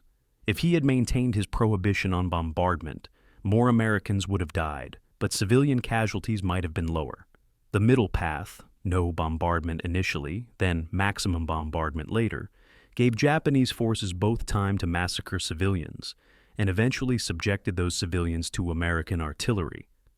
MacArthur cannot acknowledge this logic without accepting responsibility for catastrophic strategic failure, so he simply refuses to discuss it. The Manila Hotel episode, occurring during the city's liberation, reveals MacArthur's distorted priorities. While civilians die throughout Manila while his troops fight building-to-building battles, MacArthur makes time to personally visit his penthouse apartment in the Manila Hotel. Japanese defenders had fought from the hotel. American artillery reduced portions of it to rubble. MacArthur climbs through wreckage to reach his apartment, bringing photographers to document his return to his former residence. He surveys the destruction of his personal possessions, examines his furniture, and books scattered among debris. This requires several hours during a battle that is killing thousands of civilians daily. His staff finds the episode surreal, the theater commander taking personal time to visit his apartment while the city burns. But MacArthur considers this essential. Returning to his penthouse completes the narrative arc from evacuation to liberation, from promise made to promise fulfilled. The symbolism matters more than timing. The photographs matter more than ongoing combat. For MacArthur, the war is partly about strategic objectives and partly about personal redemption. Visiting his ruined apartment serves the latter purpose, even if it seems incongruous during active combat operations. The comparison between Manila's liberation and other urban battles of World War II reveals Manila's exceptional brutality. Warsaw, destroyed by deliberate German policy, but with lower civilian death rate relative to population. Berlin, destroyed by Soviet artillery and bombing, but with armies fighting armies, not massacring civilians. Tokyo, destroyed by American firebombing, but at least with clear strategic purpose. Manila, destroyed by combination of Japanese atrocities, American bombardment, and MacArthur's vacillating strategy. Manila's civilian death toll, 100,000, exceeds civilian deaths in Hiroshima from the atomic bomb. Yet Manila's tragedy remains largely unknown in American consciousness, overshadowed by the atomic bombs, by European theater battles, by events that fit clearer narratives of good versus evil. Manila's tragedy is complicated, involves American commanders' flawed decisions, cannot be presented as unambiguous liberation. So it disappears from popular history, remembered in Philippines but forgotten in America. The question that haunts Manila's liberation: could different strategic decisions have reduced civilian casualties? The answer is almost certainly yes. If MacArthur had authorized preliminary bombardment before rapid advance, Japanese forces would have faced overwhelming firepower immediately, potentially collapsing their defense before they could organize massacre. If MacArthur had completely sealed the city and starved out defenders, civilian casualties might have been lower, though the siege would have lasted months. If MacArthur had waited for overwhelming force before entering the city, the battle would have been shorter and more decisive. Any of these alternatives might have produced better outcomes than the middle path he chose. But all of these alternatives would have delayed the liberation, would have reduced the dramatic impact of rapid advance, would have diminished the narrative of MacArthur triumphantly returning to his city. His emotional attachment to Manila, his need for symbolic rather than strategic liberation, his prioritizing of personal redemption over Filipino lives, all of these factors shape decisions that cost 100,000 civilians their lives. MacArthur never acknowledged this. History has largely forgotten it. But the corpses lying in Manila's ruins tell the truth about what happens when personal obsession drives strategic decisions. August 30th, 1945. Atsugi Airfield, Japan. MacArthur's C-54 transport aircraft touches down on Japanese soil. The war ended 2 weeks ago. Japan surrendered after atomic bombs destroyed Hiroshima and Nagasaki. Now MacArthur arrives to accept that surrender and begin occupation of a defeated enemy nation. Intelligence reports warn that Japanese military diehards might attempt assassination, that landing in Japan so soon after surrender carries enormous risk. MacArthur's staff begs him to wait, to allow advance units to secure the airfield, to ensure his safety before exposing himself. MacArthur refuses. He will land immediately, will demonstrate that he fears nothing, will establish from the first moment that he arrives as conqueror, not as cautious administrator. The aircraft door opens. MacArthur descends the stairs wearing khaki uniform and sunglasses, unarmed, walking between rows of armed Japanese soldiers who stand at attention. His aides follow nervously. MacArthur strolls across the tarmac as if touring a friendly base. The gesture is vintage MacArthur, theatrical, risky, calculated to create impression of fearless authority. It works. Japanese officials witnessing the arrival understand immediately that this American general will dominate the occupation. September 2nd, 1945, Tokyo Bay, USS Missouri. The surrender ceremony that officially ends World War II.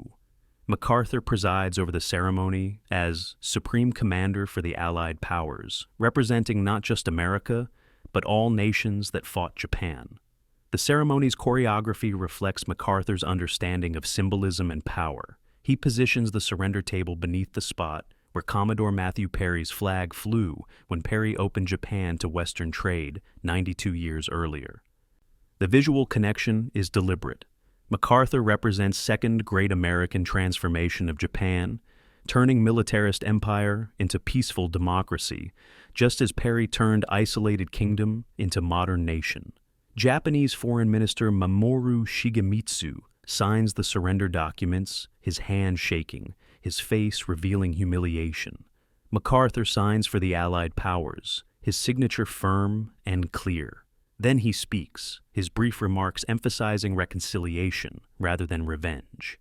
It is my earnest hope that from this solemn occasion a better world shall emerge, a world dedicated to the dignity of man.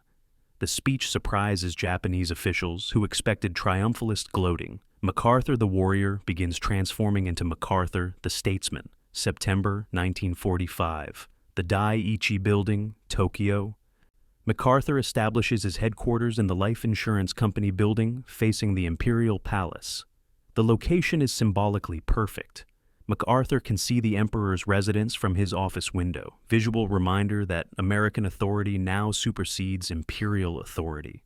MacArthur works 10 hours daily, 6 days weekly, establishing routine that will continue for 5 years. He never takes vacations, never visits other parts of Japan, never travels to Hiroshima or Nagasaki to see the atomic bomb damage. His world shrinks to the Dai-ichi Building and the American embassy where he lives.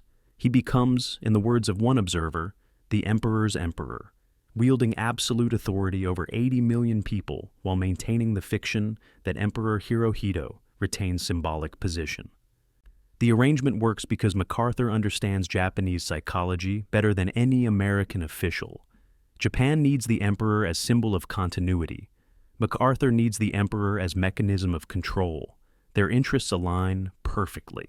The relationship between MacArthur and Emperor Hirohito is the key to successful occupation. They meet for the first time on September 27, 1945. Hirohito arrives at the American embassy expecting arrest, expecting to be tried as war criminal, expecting to face judgment for Japan's aggression. MacArthur greets him courteously, serves him coffee, speaks to him as one head of state to another rather than as conqueror to conquered. The emperor, prepared to sacrifice himself to protect his people, offers to take full responsibility for the war. MacArthur demurs. He needs the emperor as stabilizing influence, as source of legitimacy for occupation policies, as living connection between old Japan and new Japan. Trying the emperor as war criminal would destabilize Japan, create martyrdom narrative, make occupation infinitely more difficult. Better to maintain the fiction that the emperor was misled by militarists, that Japan's leadership rather than Japan's system bears responsibility for war. The meeting establishes pattern that will continue throughout occupation. MacArthur wields real power. Emperor provides symbolic authority. Both men pretend the arrangement serves Japan's interests. March 1947. MacArthur's office. 6 senior Japanese lawyers and scholars work frantically to translate and refine a document that will transform their nation. The document is Japan's new constitution, drafted in 6 days by MacArthur's staff, now being prepared for presentation to Japanese government as if Japanese themselves proposed it. The Constitution's centerpiece is Article 9. The Japanese people forever renounce war as a sovereign right of the nation. Land, sea, and air forces, as well as other war potential, will never be maintained. MacArthur personally insisted on this language, creating constitutional prohibition on Japanese military force. His staff argued this was unrealistic, that Japan would eventually need self-defense capability, that permanently disarming a nation violates practical security requirements. MacArthur overruled them. Japan's militarism caused catastrophic war. Constitutional pacifism will ensure Japan never threatens peace again. The article represents MacArthur's most lasting contribution to Japan, transformation of warrior culture into pacifist democracy. The Constitution includes revolutionary provisions beyond military disarmament, universal suffrage giving women the vote, land reform distributing aristocratic estates to peasant farmers, labor rights protecting union organization and collective bargaining, education reform emphasizing democratic values rather than imperial loyalty, religious freedom ending state Shinto's special status, civil rights protections unprecedented in Japanese history. MacArthur's staff drafts these provisions with progressive enthusiasm, creating constitution more liberal than America's own in many respects. Japanese conservatives resist, argue that these reforms violate Japanese traditions, predict social chaos from rapid democratization. MacArthur dismisses their concerns. Japan tried the authoritarian path. That path led to catastrophic defeat. Democracy is non-negotiable. The reforms will be implemented regardless of conservative objections. His certainty, his unwillingness to compromise, his conviction that he knows what's best for Japan, all of this recalls his military command style. MacArthur the occupier governs like MacArthur the general, decisive, authoritarian, convinced of his own rightness. The occupation's results surprised nearly everyone except MacArthur. Japanese society, expected to resist American-imposed reforms, embraces them with unexpected enthusiasm. Women vote in massive numbers. Labor unions organize without triggering revolutionary chaos. Land reform proceeds smoothly despite eliminating aristocratic privileges. Democracy takes root in soil observers assumed was barren. By 1950, Japanese polls show over 70% approval for MacArthur, higher than his approval rating in America. The Japanese who fought fanatically during the war accept occupation reforms with remarkable grace. This seems paradoxical until you understand the psychological dynamic. Japanese culture respects authority and success. MacArthur represents overwhelming American victory. His authority derives from that victory. Resisting MacArthur means resisting the judgment of history, means denying that Japan lost the war. It's better to accept defeat, accept the victor's terms, rebuild under American guidance. MacArthur understands this dynamic instinctively, uses it skillfully, and transforms potential resistance into cooperation through combination of firmness and respect.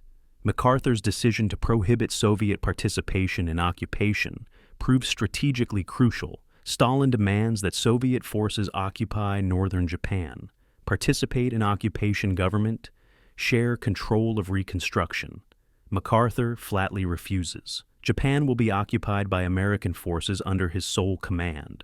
No Soviet participation, no divided occupation, no repeat of Germany's partition. The decision is technically outside MacArthur's authority. Allied policy should be set by joint agreement, not by theater commander's unilateral decree. But MacArthur announces his position, implements it immediately, presents Washington with fait accompli. Truman and the State Department could overrule him, but choose not to. MacArthur's prohibition on Soviet involvement prevents Japan from being divided like Germany, prevents communist influence from establishing foothold, ensures unified democratic development. The decision, made without consultation or authorization, becomes one of MacArthur's most important strategic contributions. His willingness to act unilaterally, to ignore proper channels, to implement policy rather than request permission, all the behaviors that will eventually destroy his career, in this case serve American interests perfectly. The Emperor's offer to abdicate and MacArthur's refusal reveals both men's understanding of Japanese psychology. Hirohito recognizes that his position is morally compromised by Japan's wartime conduct, offers to step down to facilitate Japan's democratic transformation. MacArthur recognizes that the emperor's abdication would create crisis of legitimacy, would remove the symbolic authority that makes occupation policies acceptable to Japanese people. Better to maintain the fiction that the emperor approved democratic reforms, that constitutional changes reflect imperial will, that Japan's transformation comes from within rather than being imposed by foreign conquerors. The arrangement is fundamentally dishonest. Hirohito has no real power. Reforms are American-imposed. Occupation is military dictatorship disguised as democratic transition. But the dishonesty serves strategic purpose. It allows Japanese to accept revolutionary changes while maintaining face, to embrace democracy while preserving continuity with past. MacArthur's genius lies in recognizing that successful occupation requires managing Japanese emotions as carefully as Japanese institutions. MacArthur's occupation of Japan represents his greatest achievement, the vindication of everything he claimed to be. In 5 years, he transforms militarist empire into peaceful democracy, rebuilds shattered economy into emerging industrial power, establishes institutions that will guide Japan for decades. He does this while maintaining stability, while avoiding the revolutionary chaos that often accompanies defeated nations, while earning respect and even affection from people he conquered. The occupation succeeds beyond anyone's expectations, proves that MacArthur can be more than just warrior, demonstrates that his talents extend beyond battlefield tactics. But the occupation also reveals MacArthur's fundamental character flaw. He cannot distinguish between legitimate authority and personal authority. He rules Japan benevolently, but absolutely. He makes policy unilaterally, implements reforms without consultation, treats oversight as interference. The occupation succeeds despite these tendencies, not because of them.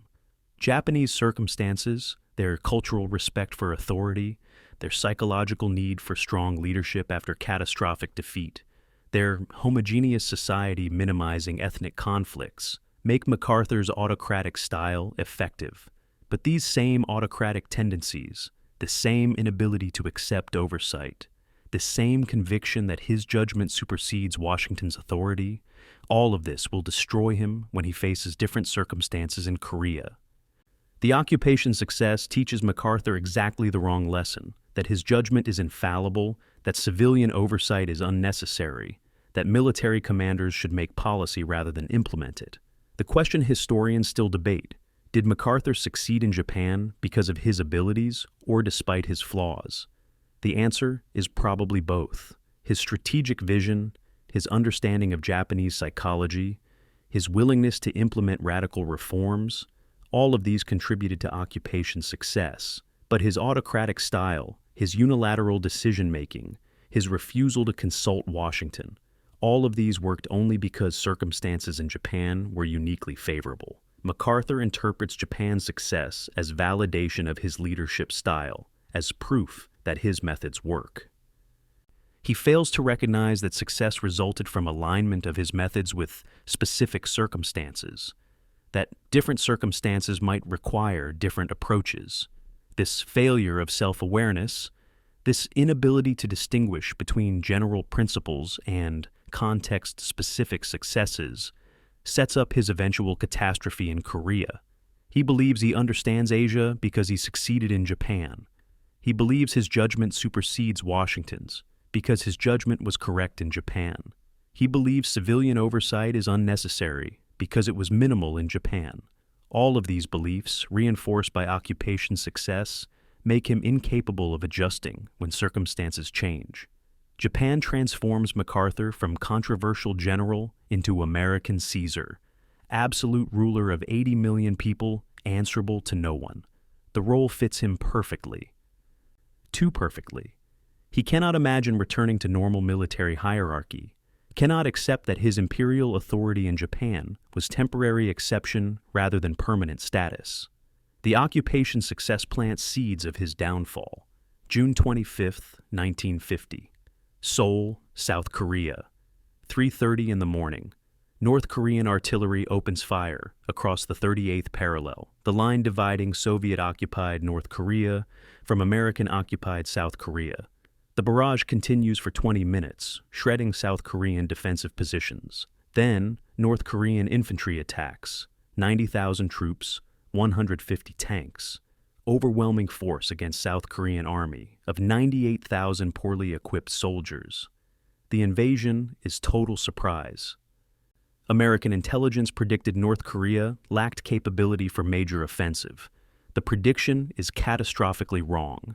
Within hours, North Korean forces break through multiple defensive lines. Within days, they capture Seoul. Within weeks, they push South Korean forces to the southeastern corner of the peninsula, nearly conquering the entire country. President Truman, caught completely off guard, makes two critical decisions.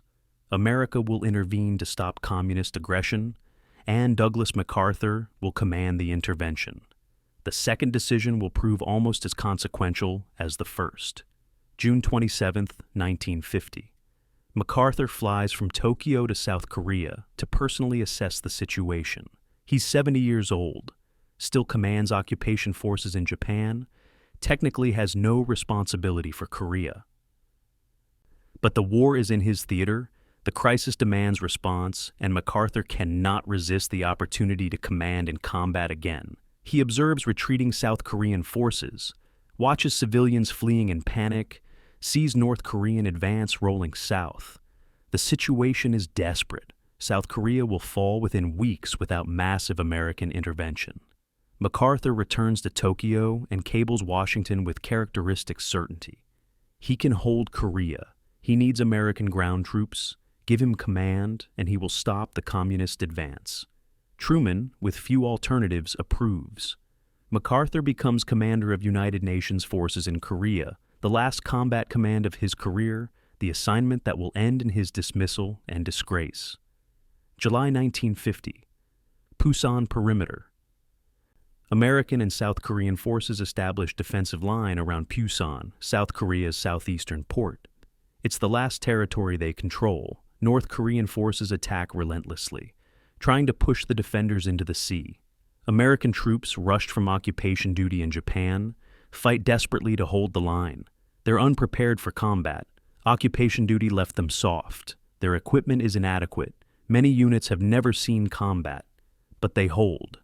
Through July, through August, through early September, the Pusan perimeter holds against overwhelming North Korean assault. MacArthur, planning from Tokyo, promises this is temporary defensive position. He's preparing an offensive that will reverse the entire war.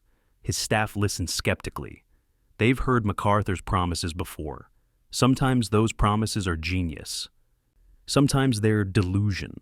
With MacArthur, you never know which until it's too late. September 15th, 1950. Incheon Harbor, dawn. The most audacious amphibious operation since D-Day begins. MacArthur has proposed landing at Incheon, a port city near Seoul, 200 miles behind North Korean lines. The proposal meets universal opposition from Navy and Marine Corps commanders. Incheon's harbor has 40-foot tides, the highest in Asia.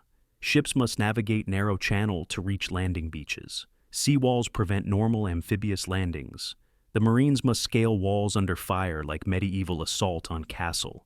If the landing fails, the entire invasion force could be trapped and destroyed. Navy estimates odds against successful landing at 5,000 to 1. Joint Chiefs of Staff fly to Tokyo to personally argue with MacArthur to convince him to select different objective. MacArthur listens to their objections, then delivers a speech. The Navy calls Incheon impossible. Fine. That's exactly why North Korea won't expect it. The difficult landing conditions are advantages, not obstacles. They ensure tactical surprise. North Korea has concentrated forces at Pusan.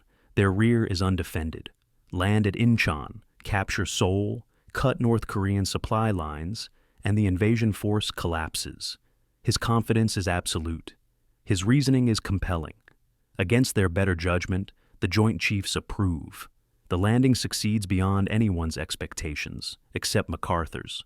75,000 troops land at Incheon over 2 days. Marines scale the seawalls, securing the port with minimal casualties. Within days, American forces advance on Seoul. North Korean forces, suddenly finding Americans behind their lines, panic. Their supplies are cut off. Their reinforcements cannot reach them. Their offensive at Pusan collapses as units withdraw north to avoid encirclement. Within 2 weeks of the Incheon landing, UN forces recapture Seoul. Within a month, North Korean army is shattered, fleeing back across the 38th parallel.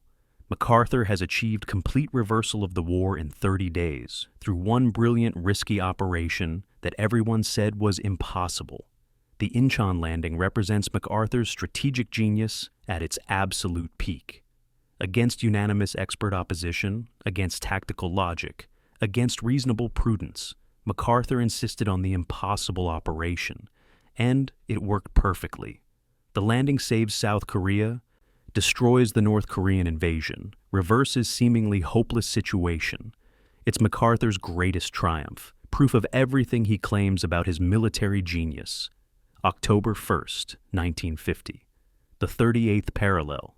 UN forces stand at the border that divided Korea before the war. The question facing Truman and MacArthur: should UN forces stop at the border, having achieved the original war aim of restoring South Korea? Or should they continue north, destroying North Korea's communist government, unifying Korea under South Korean leadership? MacArthur advocates aggressively for continuing north. He argues that stopping at the 38th parallel leaves unfinished business, allows North Korea to rebuild, creates conditions for future aggression. Better to finish the job now, while North Korean forces are shattered, while momentum favors UN forces. Truman hesitates. Crossing the parallel means advancing toward Chinese border. China has warned that American forces approaching their border represents unacceptable threat. MacArthur dismisses Chinese warnings. China lacks capability to intervene effectively. Their threats are bluffing.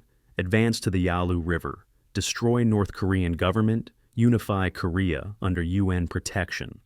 Truman, convinced by MacArthur's assessment and political pressure to appear strong on communism, approves the advance.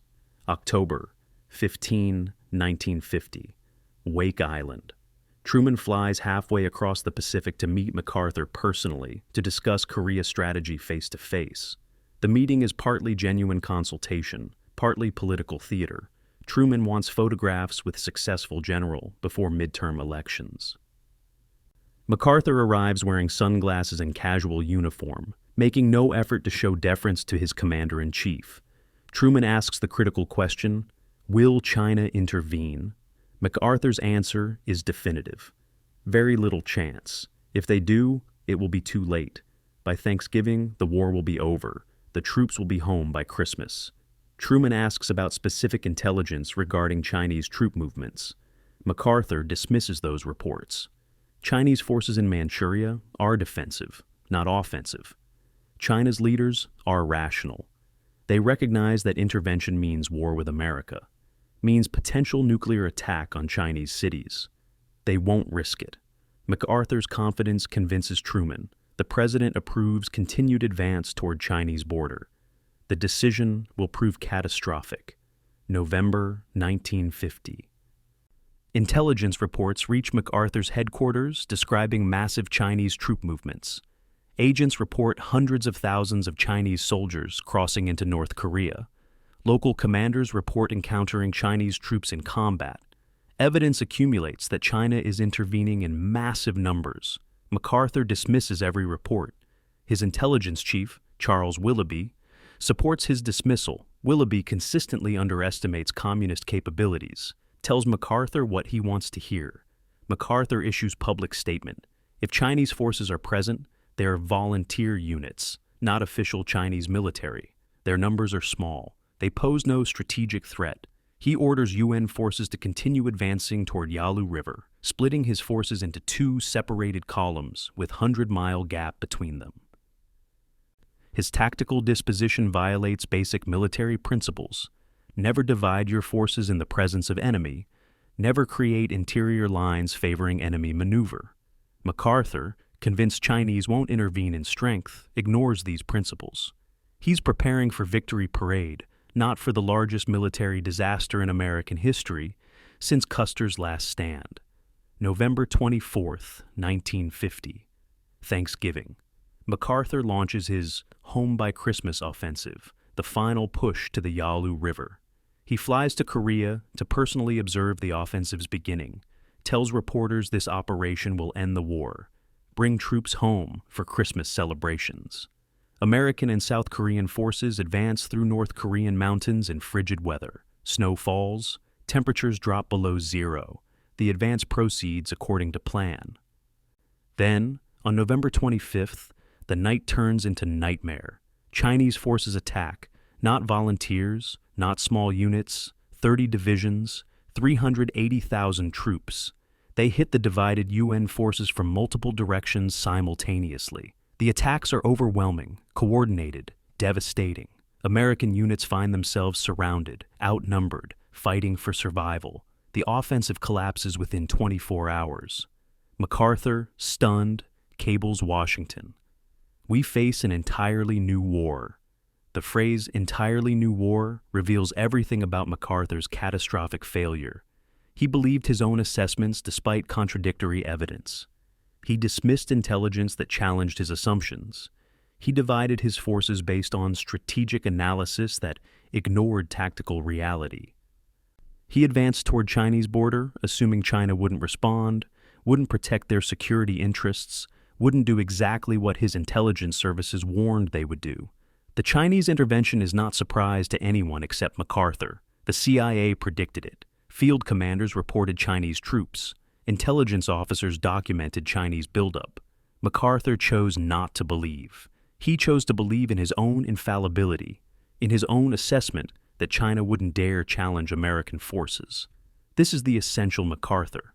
Brilliant when his judgment is correct, catastrophic when his judgment fails, incapable of recognizing the difference. Incheon succeeded because MacArthur was right and everyone else was wrong.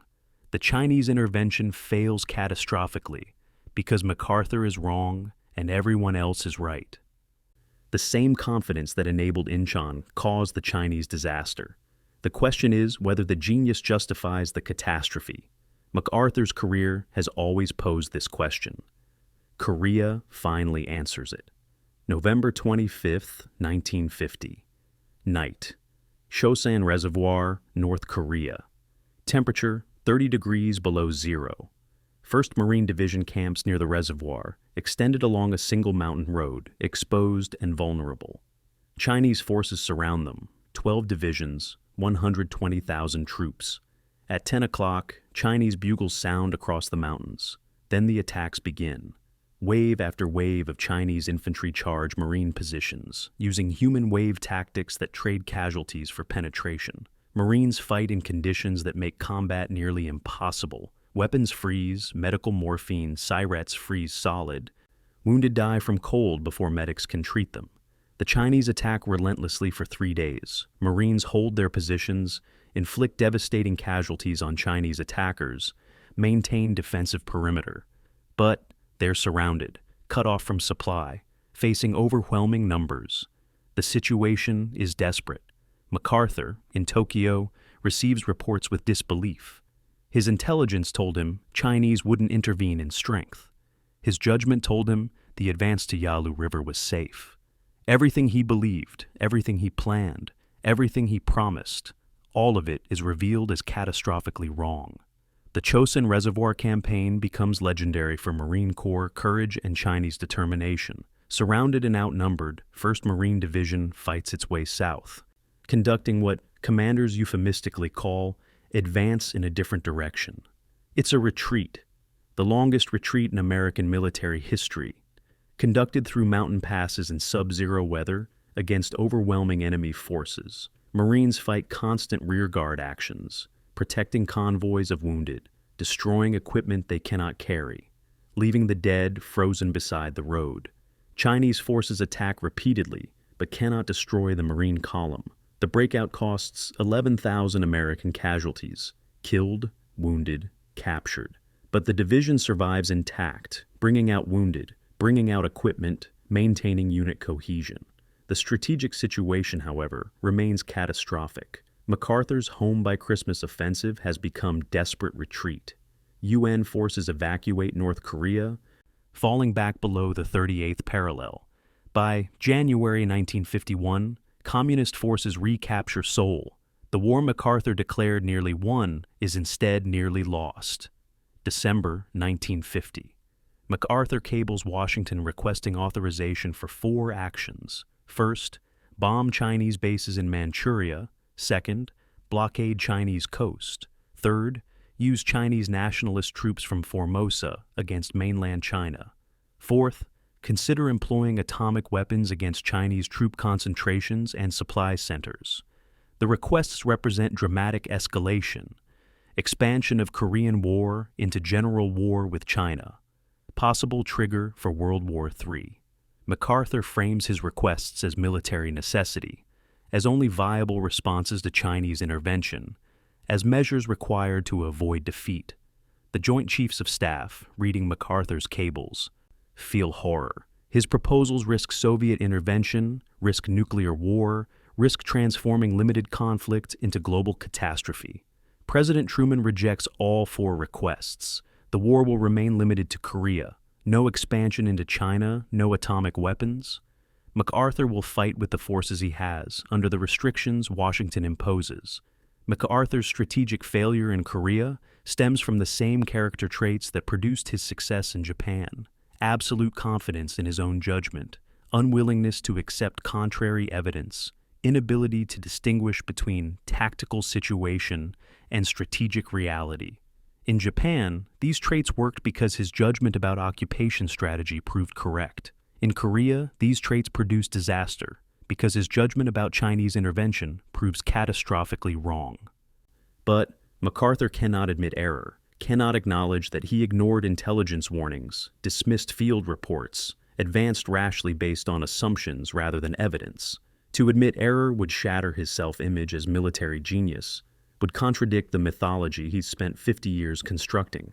Better to blame others, to claim Chinese intervention was unpredictable, to demand escalation that might still produce victory. The alternative, accepting responsibility for the disaster, is psychologically impossible for MacArthur. January 1951. General Matthew Ridgway assumes command of 8th Army in Korea, replacing General Walton Walker, who died in Jeep accident. Ridgway immediately stabilizes the front, reforms demoralized units, prepares counteroffensive. By March, UN forces recapture Seoul again, push Chinese forces back near the 38th parallel. The situation improves not because of MacArthur's leadership from Tokyo, but despite it. Ridgway provides tactical leadership MacArthur cannot or will not provide. Ridgway understands limited war, understands that the objective is not conquering North Korea, but establishing defensible position near original border. MacArthur, ruling from Tokyo like emperor, issues grandiose proclamations, while Ridgway does the actual work of commanding troops in combat. The contrast reveals MacArthur's fundamental limitation. He excels at strategic vision and grand gestures, but lacks patience for methodical military operations that don't produce dramatic victories. MacArthur's public statements about Korea strategy grow increasingly contradictory to Truman's policy. In December, Truman issues order requiring all military commanders to clear public statements with State Department. The order is specifically aimed at MacArthur, who has been issuing statements that contradict administration policy. MacArthur ignores the order. In March 1951, as Truman prepares diplomatic initiative to negotiate ceasefire, MacArthur issues public statement offering to meet with Chinese commander to discuss surrender terms. The statement sabotages Truman's diplomatic effort, makes negotiation impossible by demanding Chinese surrender. Truman, reading MacArthur's statement, recognizes this as deliberate insubordination, deliberate undermining of presidential policy. But firing MacArthur means political firestorm. MacArthur remains popular with American public, remains hero of Incheon Landing. Truman hesitates. March 24, 1951. Congressman Joseph Martin, Republican minority leader, reads letter from MacArthur on House floor. Martin had written MacArthur asking his views on Korea policy. MacArthur responds with letter criticizing Truman's limited war strategy, arguing that there is no substitute for victory, calling Truman's approach appeasement of communism. The letter is openly political, deliberately released to Truman's political opponents, consciously designed to undermine presidential authority. MacArthur has crossed from military commander, offering advice to political actor, attempting to force policy changes through public pressure. He's doing exactly what Marshall feared in 1942, when Marshall awarded him the Medal of Honor to keep him occupied in the Pacific. MacArthur is using his military position for political purposes, leveraging his popularity to challenge civilian control of military policy. The Martin letter forces Truman's hand. The president cannot tolerate field commander publicly contradicting presidential policy, cannot allow general to make policy through public statements, cannot permit military officer to engage in partisan politics. Constitutional principle of civilian control of military is at stake. If MacArthur can defy presidential policy without consequences, then civilian control means nothing. Truman consults with his senior advisors, Secretary of State Dean Acheson, Secretary of Defense George Marshall, Chairman of Joint Chiefs Omar Bradley. All advise that MacArthur must be relieved. The Joint Chiefs unanimously support dismissal. Even MacArthur's former supporters recognize he has gone too far, crossed lines that cannot be uncrossed. Truman makes the decision. MacArthur will be relieved of all commands, replaced by Ridgway. The president prepares the announcement, coordinates with Pentagon, ensures that dismissal will be definitive and immediate. April 11th, 1951. 1 o'clock in the morning, Tokyo time.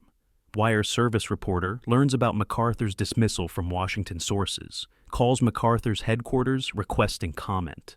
The reporter reaches MacArthur's aide, who wakes MacArthur to inform him.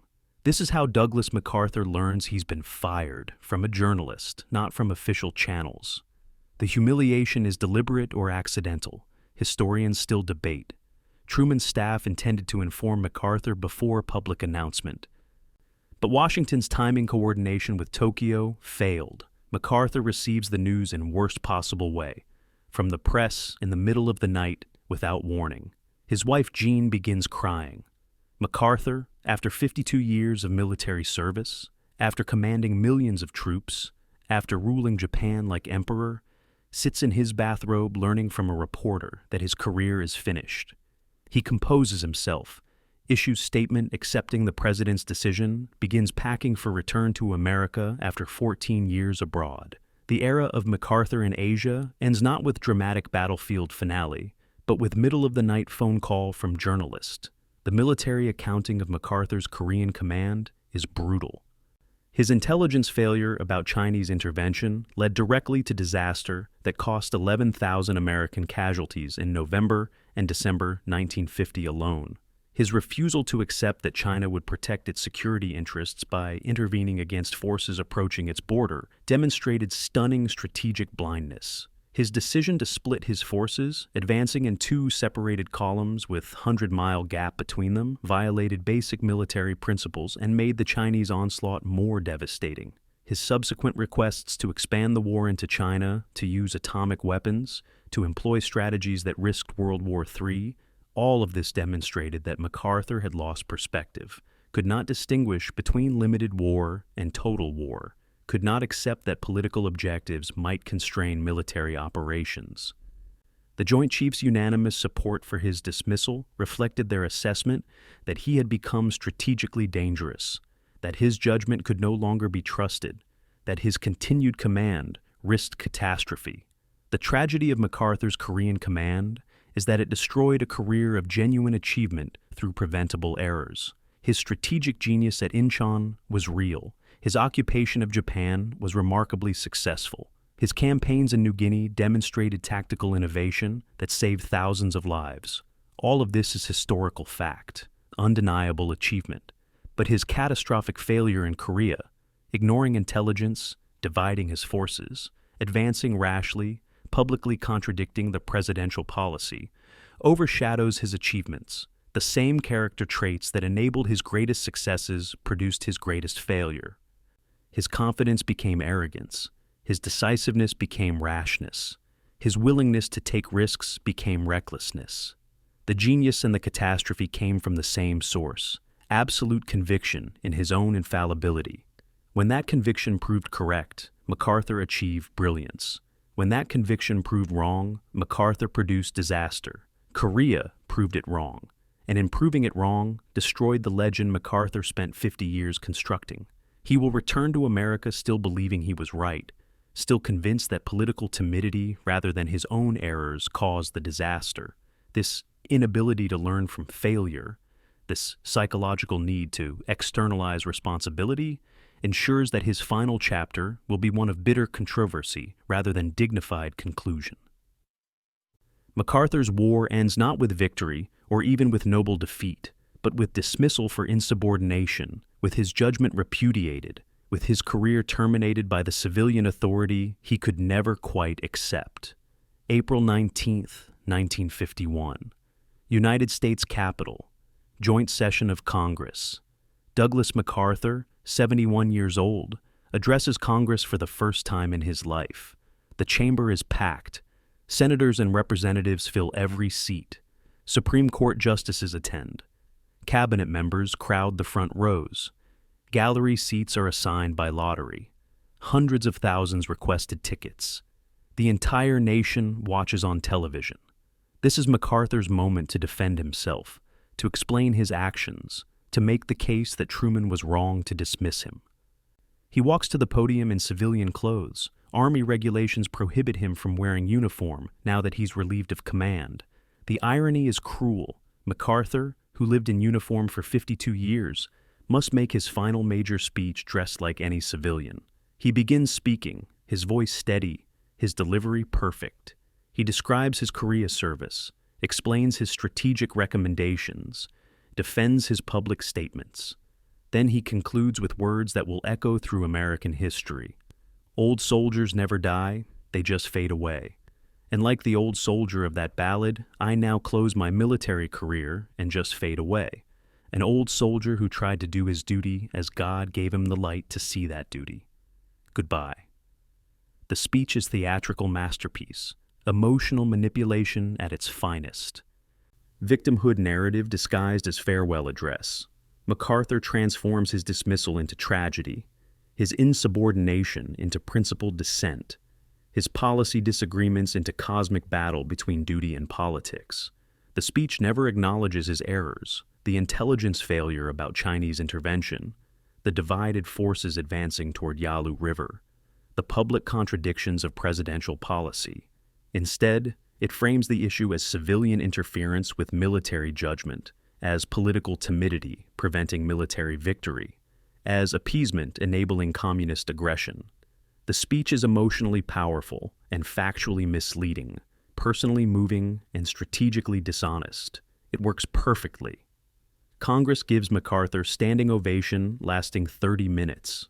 Thousands of telegrams flood Washington supporting MacArthur, condemning Truman. Polls show 69% of Americans support MacArthur over Truman. The president's approval rating drops to 24%, lowest of his presidency.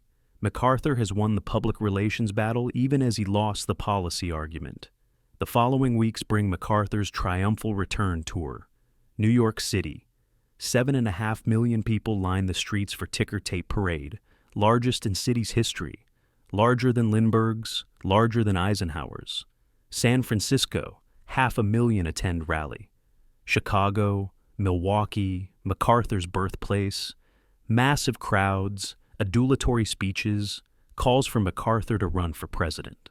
The tour resembles political campaign more than military retirement.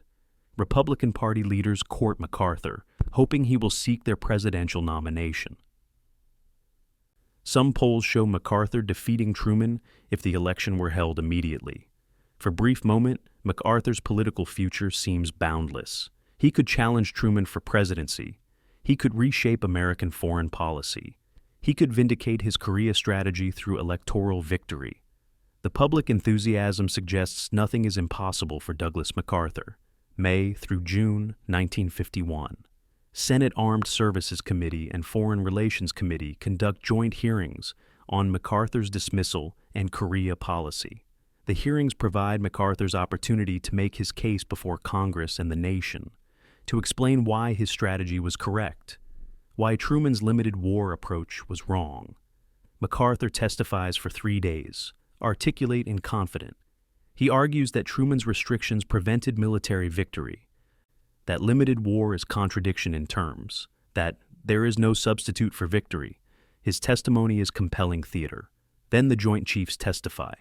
General Omar Bradley, chairman of Joint Chiefs, demolishes MacArthur's strategic arguments.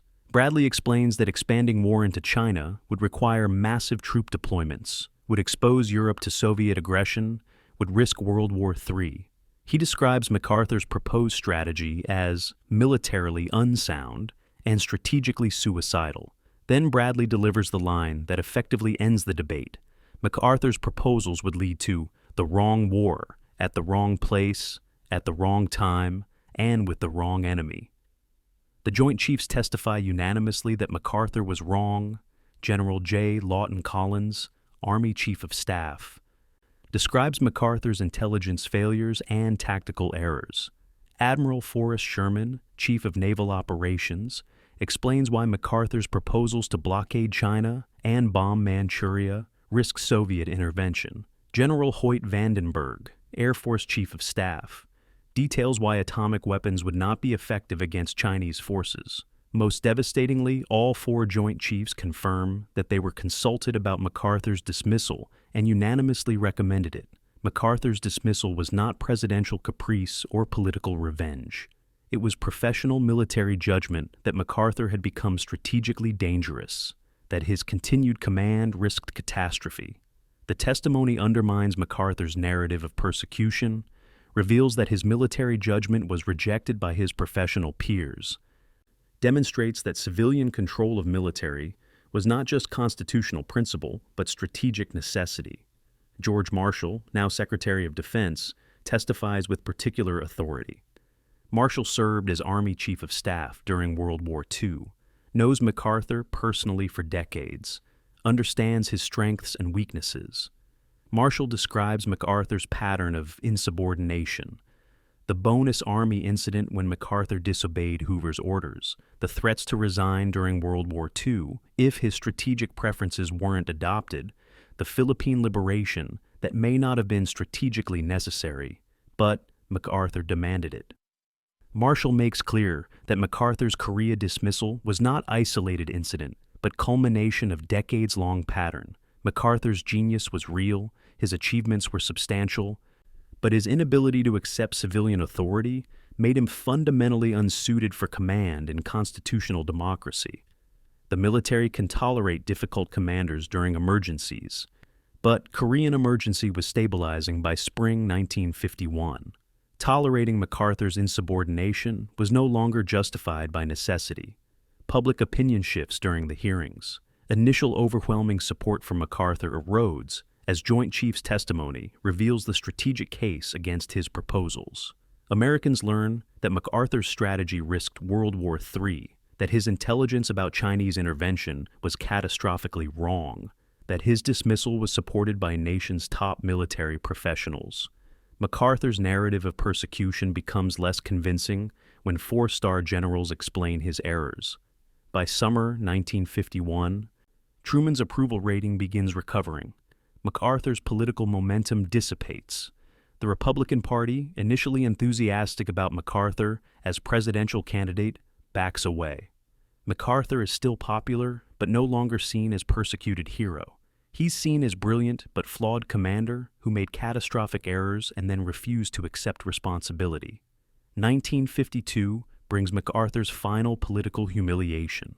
He seeks Republican presidential nomination, believing his popularity and military record make him natural candidate. The Republican convention meets in Chicago. MacArthur delivers keynote address, reprising themes from his congressional speech: civilian interference with military judgment, appeasement of communism, need for total victory in Korea. The speech is eloquent. The delegates applaud politely. Then they nominate Dwight Eisenhower on the first ballot. Eisenhower, MacArthur's former aide, the subordinate who once fetched MacArthur's coffee and wrote his reports, defeats him decisively. The symbolism is almost too perfect. The self-promoting general loses to the modest general. The commander who demanded credit loses to the commander who shared credit. The general who challenged civilian authority loses to the general who respected it. MacArthur's political career ends before it truly begins. He will never hold elected office, never shape policy from inside government, never vindicate his Korea strategy through political success. MacArthur's final decades are spent in corporate retirement and bitter reflection. He becomes chairman of Remington Rand, earning substantial salary for minimal work, lending his name to corporate enterprise. He lives in Waldorf Astoria, penthouse in New York, maintains office there, receives visitors who want to hear his stories. He writes memoirs, reminiscences, published in 1964. The memoirs present MacArthur's version of events, his genius, his achievements, his persecution by small-minded politicians. The memoirs minimize his errors, ignore contradictory evidence, maintain mythology MacArthur constructed throughout his career. Historians treat the memoirs as primary source about MacArthur's psychology, not as reliable historical account. He dies on April 5, 1964, age 84, at Walter Reed Army Medical Center. President Lyndon Johnson orders state funeral. MacArthur is buried in Norfolk, Virginia, not in Arlington National Cemetery as might be expected. Even in death, he remains slightly apart from conventional military establishment. The question of MacArthur's legacy remains unresolved. He was simultaneously brilliant and catastrophic, visionary and delusional, heroic and narcissistic. His achievements are undeniable, successfully occupying Japan, innovating bypass strategy in New Guinea, executing Incheon landing. His failures are equally undeniable. Losing his Air Force on Day 1 in Philippines, abandoning troops on Bataan, ignoring intelligence about Chinese intervention, publicly contradicting presidential policy. He won battles through genius and lost battles through arrogance. He transformed defeated nations into democracies and courted World War III through reckless strategy. He inspired troops through personal courage and alienated allies through credit stealing. All of these contradictions coexisted in single person, single career, single life.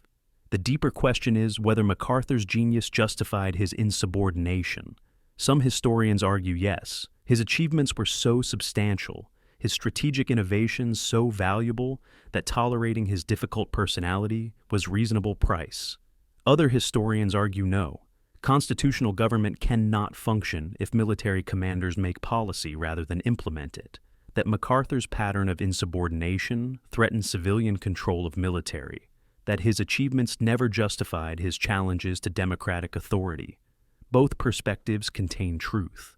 Democratic governments must maintain civilian control of military, but democratic governments also need competent military commanders who can win wars. The balance between these imperatives is never simple. MacArthur tested that balance throughout his career, pushed boundaries, challenged authority. Sometimes this produced magnificent results. Sometimes it produced catastrophic failures. MacArthur's final appearance before Congress, his "Old Soldiers Never Die" speech, encapsulates his entire career. Theatrical, emotional, self-serving, memorable. He could not exit quietly, could not accept dismissal without dramatic gesture, could not fade away without ensuring everyone noticed his fading. Even in defeat, MacArthur demanded attention, commanded the stage, shaped his own narrative. The speech is simultaneously admirable and frustrating, genuinely moving and obviously manipulative. Like MacArthur himself, you cannot separate the genius from the narcissism, cannot appreciate the achievements without acknowledging the ego that demanded credit for them, cannot honor the brilliance without confronting the catastrophic judgment that sometimes accompanied it. Douglas MacArthur remains the most controversial commander in American military history because he forces us to confront uncomfortable question. Can democracies afford military genius if that genius comes packaged with contempt for civilian authority? MacArthur's life suggests the answer is sometimes yes, but not indefinitely, not without limits, not without eventual reckoning. The reckoning came on April 11, 1951, when President Truman signed the order relieving MacArthur of command. In that moment, constitutional principle triumphed over military genius. Or, perhaps more accurately, Constitutional principle recognized that unchecked military genius posed greater threat than limited military competence under civilian control. MacArthur faded away, as old soldiers do. But his legacy, brilliant, flawed, controversial, refuses to fade. It haunts American civil-military relations still, reminder of both the value of exceptional commanders and the dangers of commanders who believe themselves exceptional.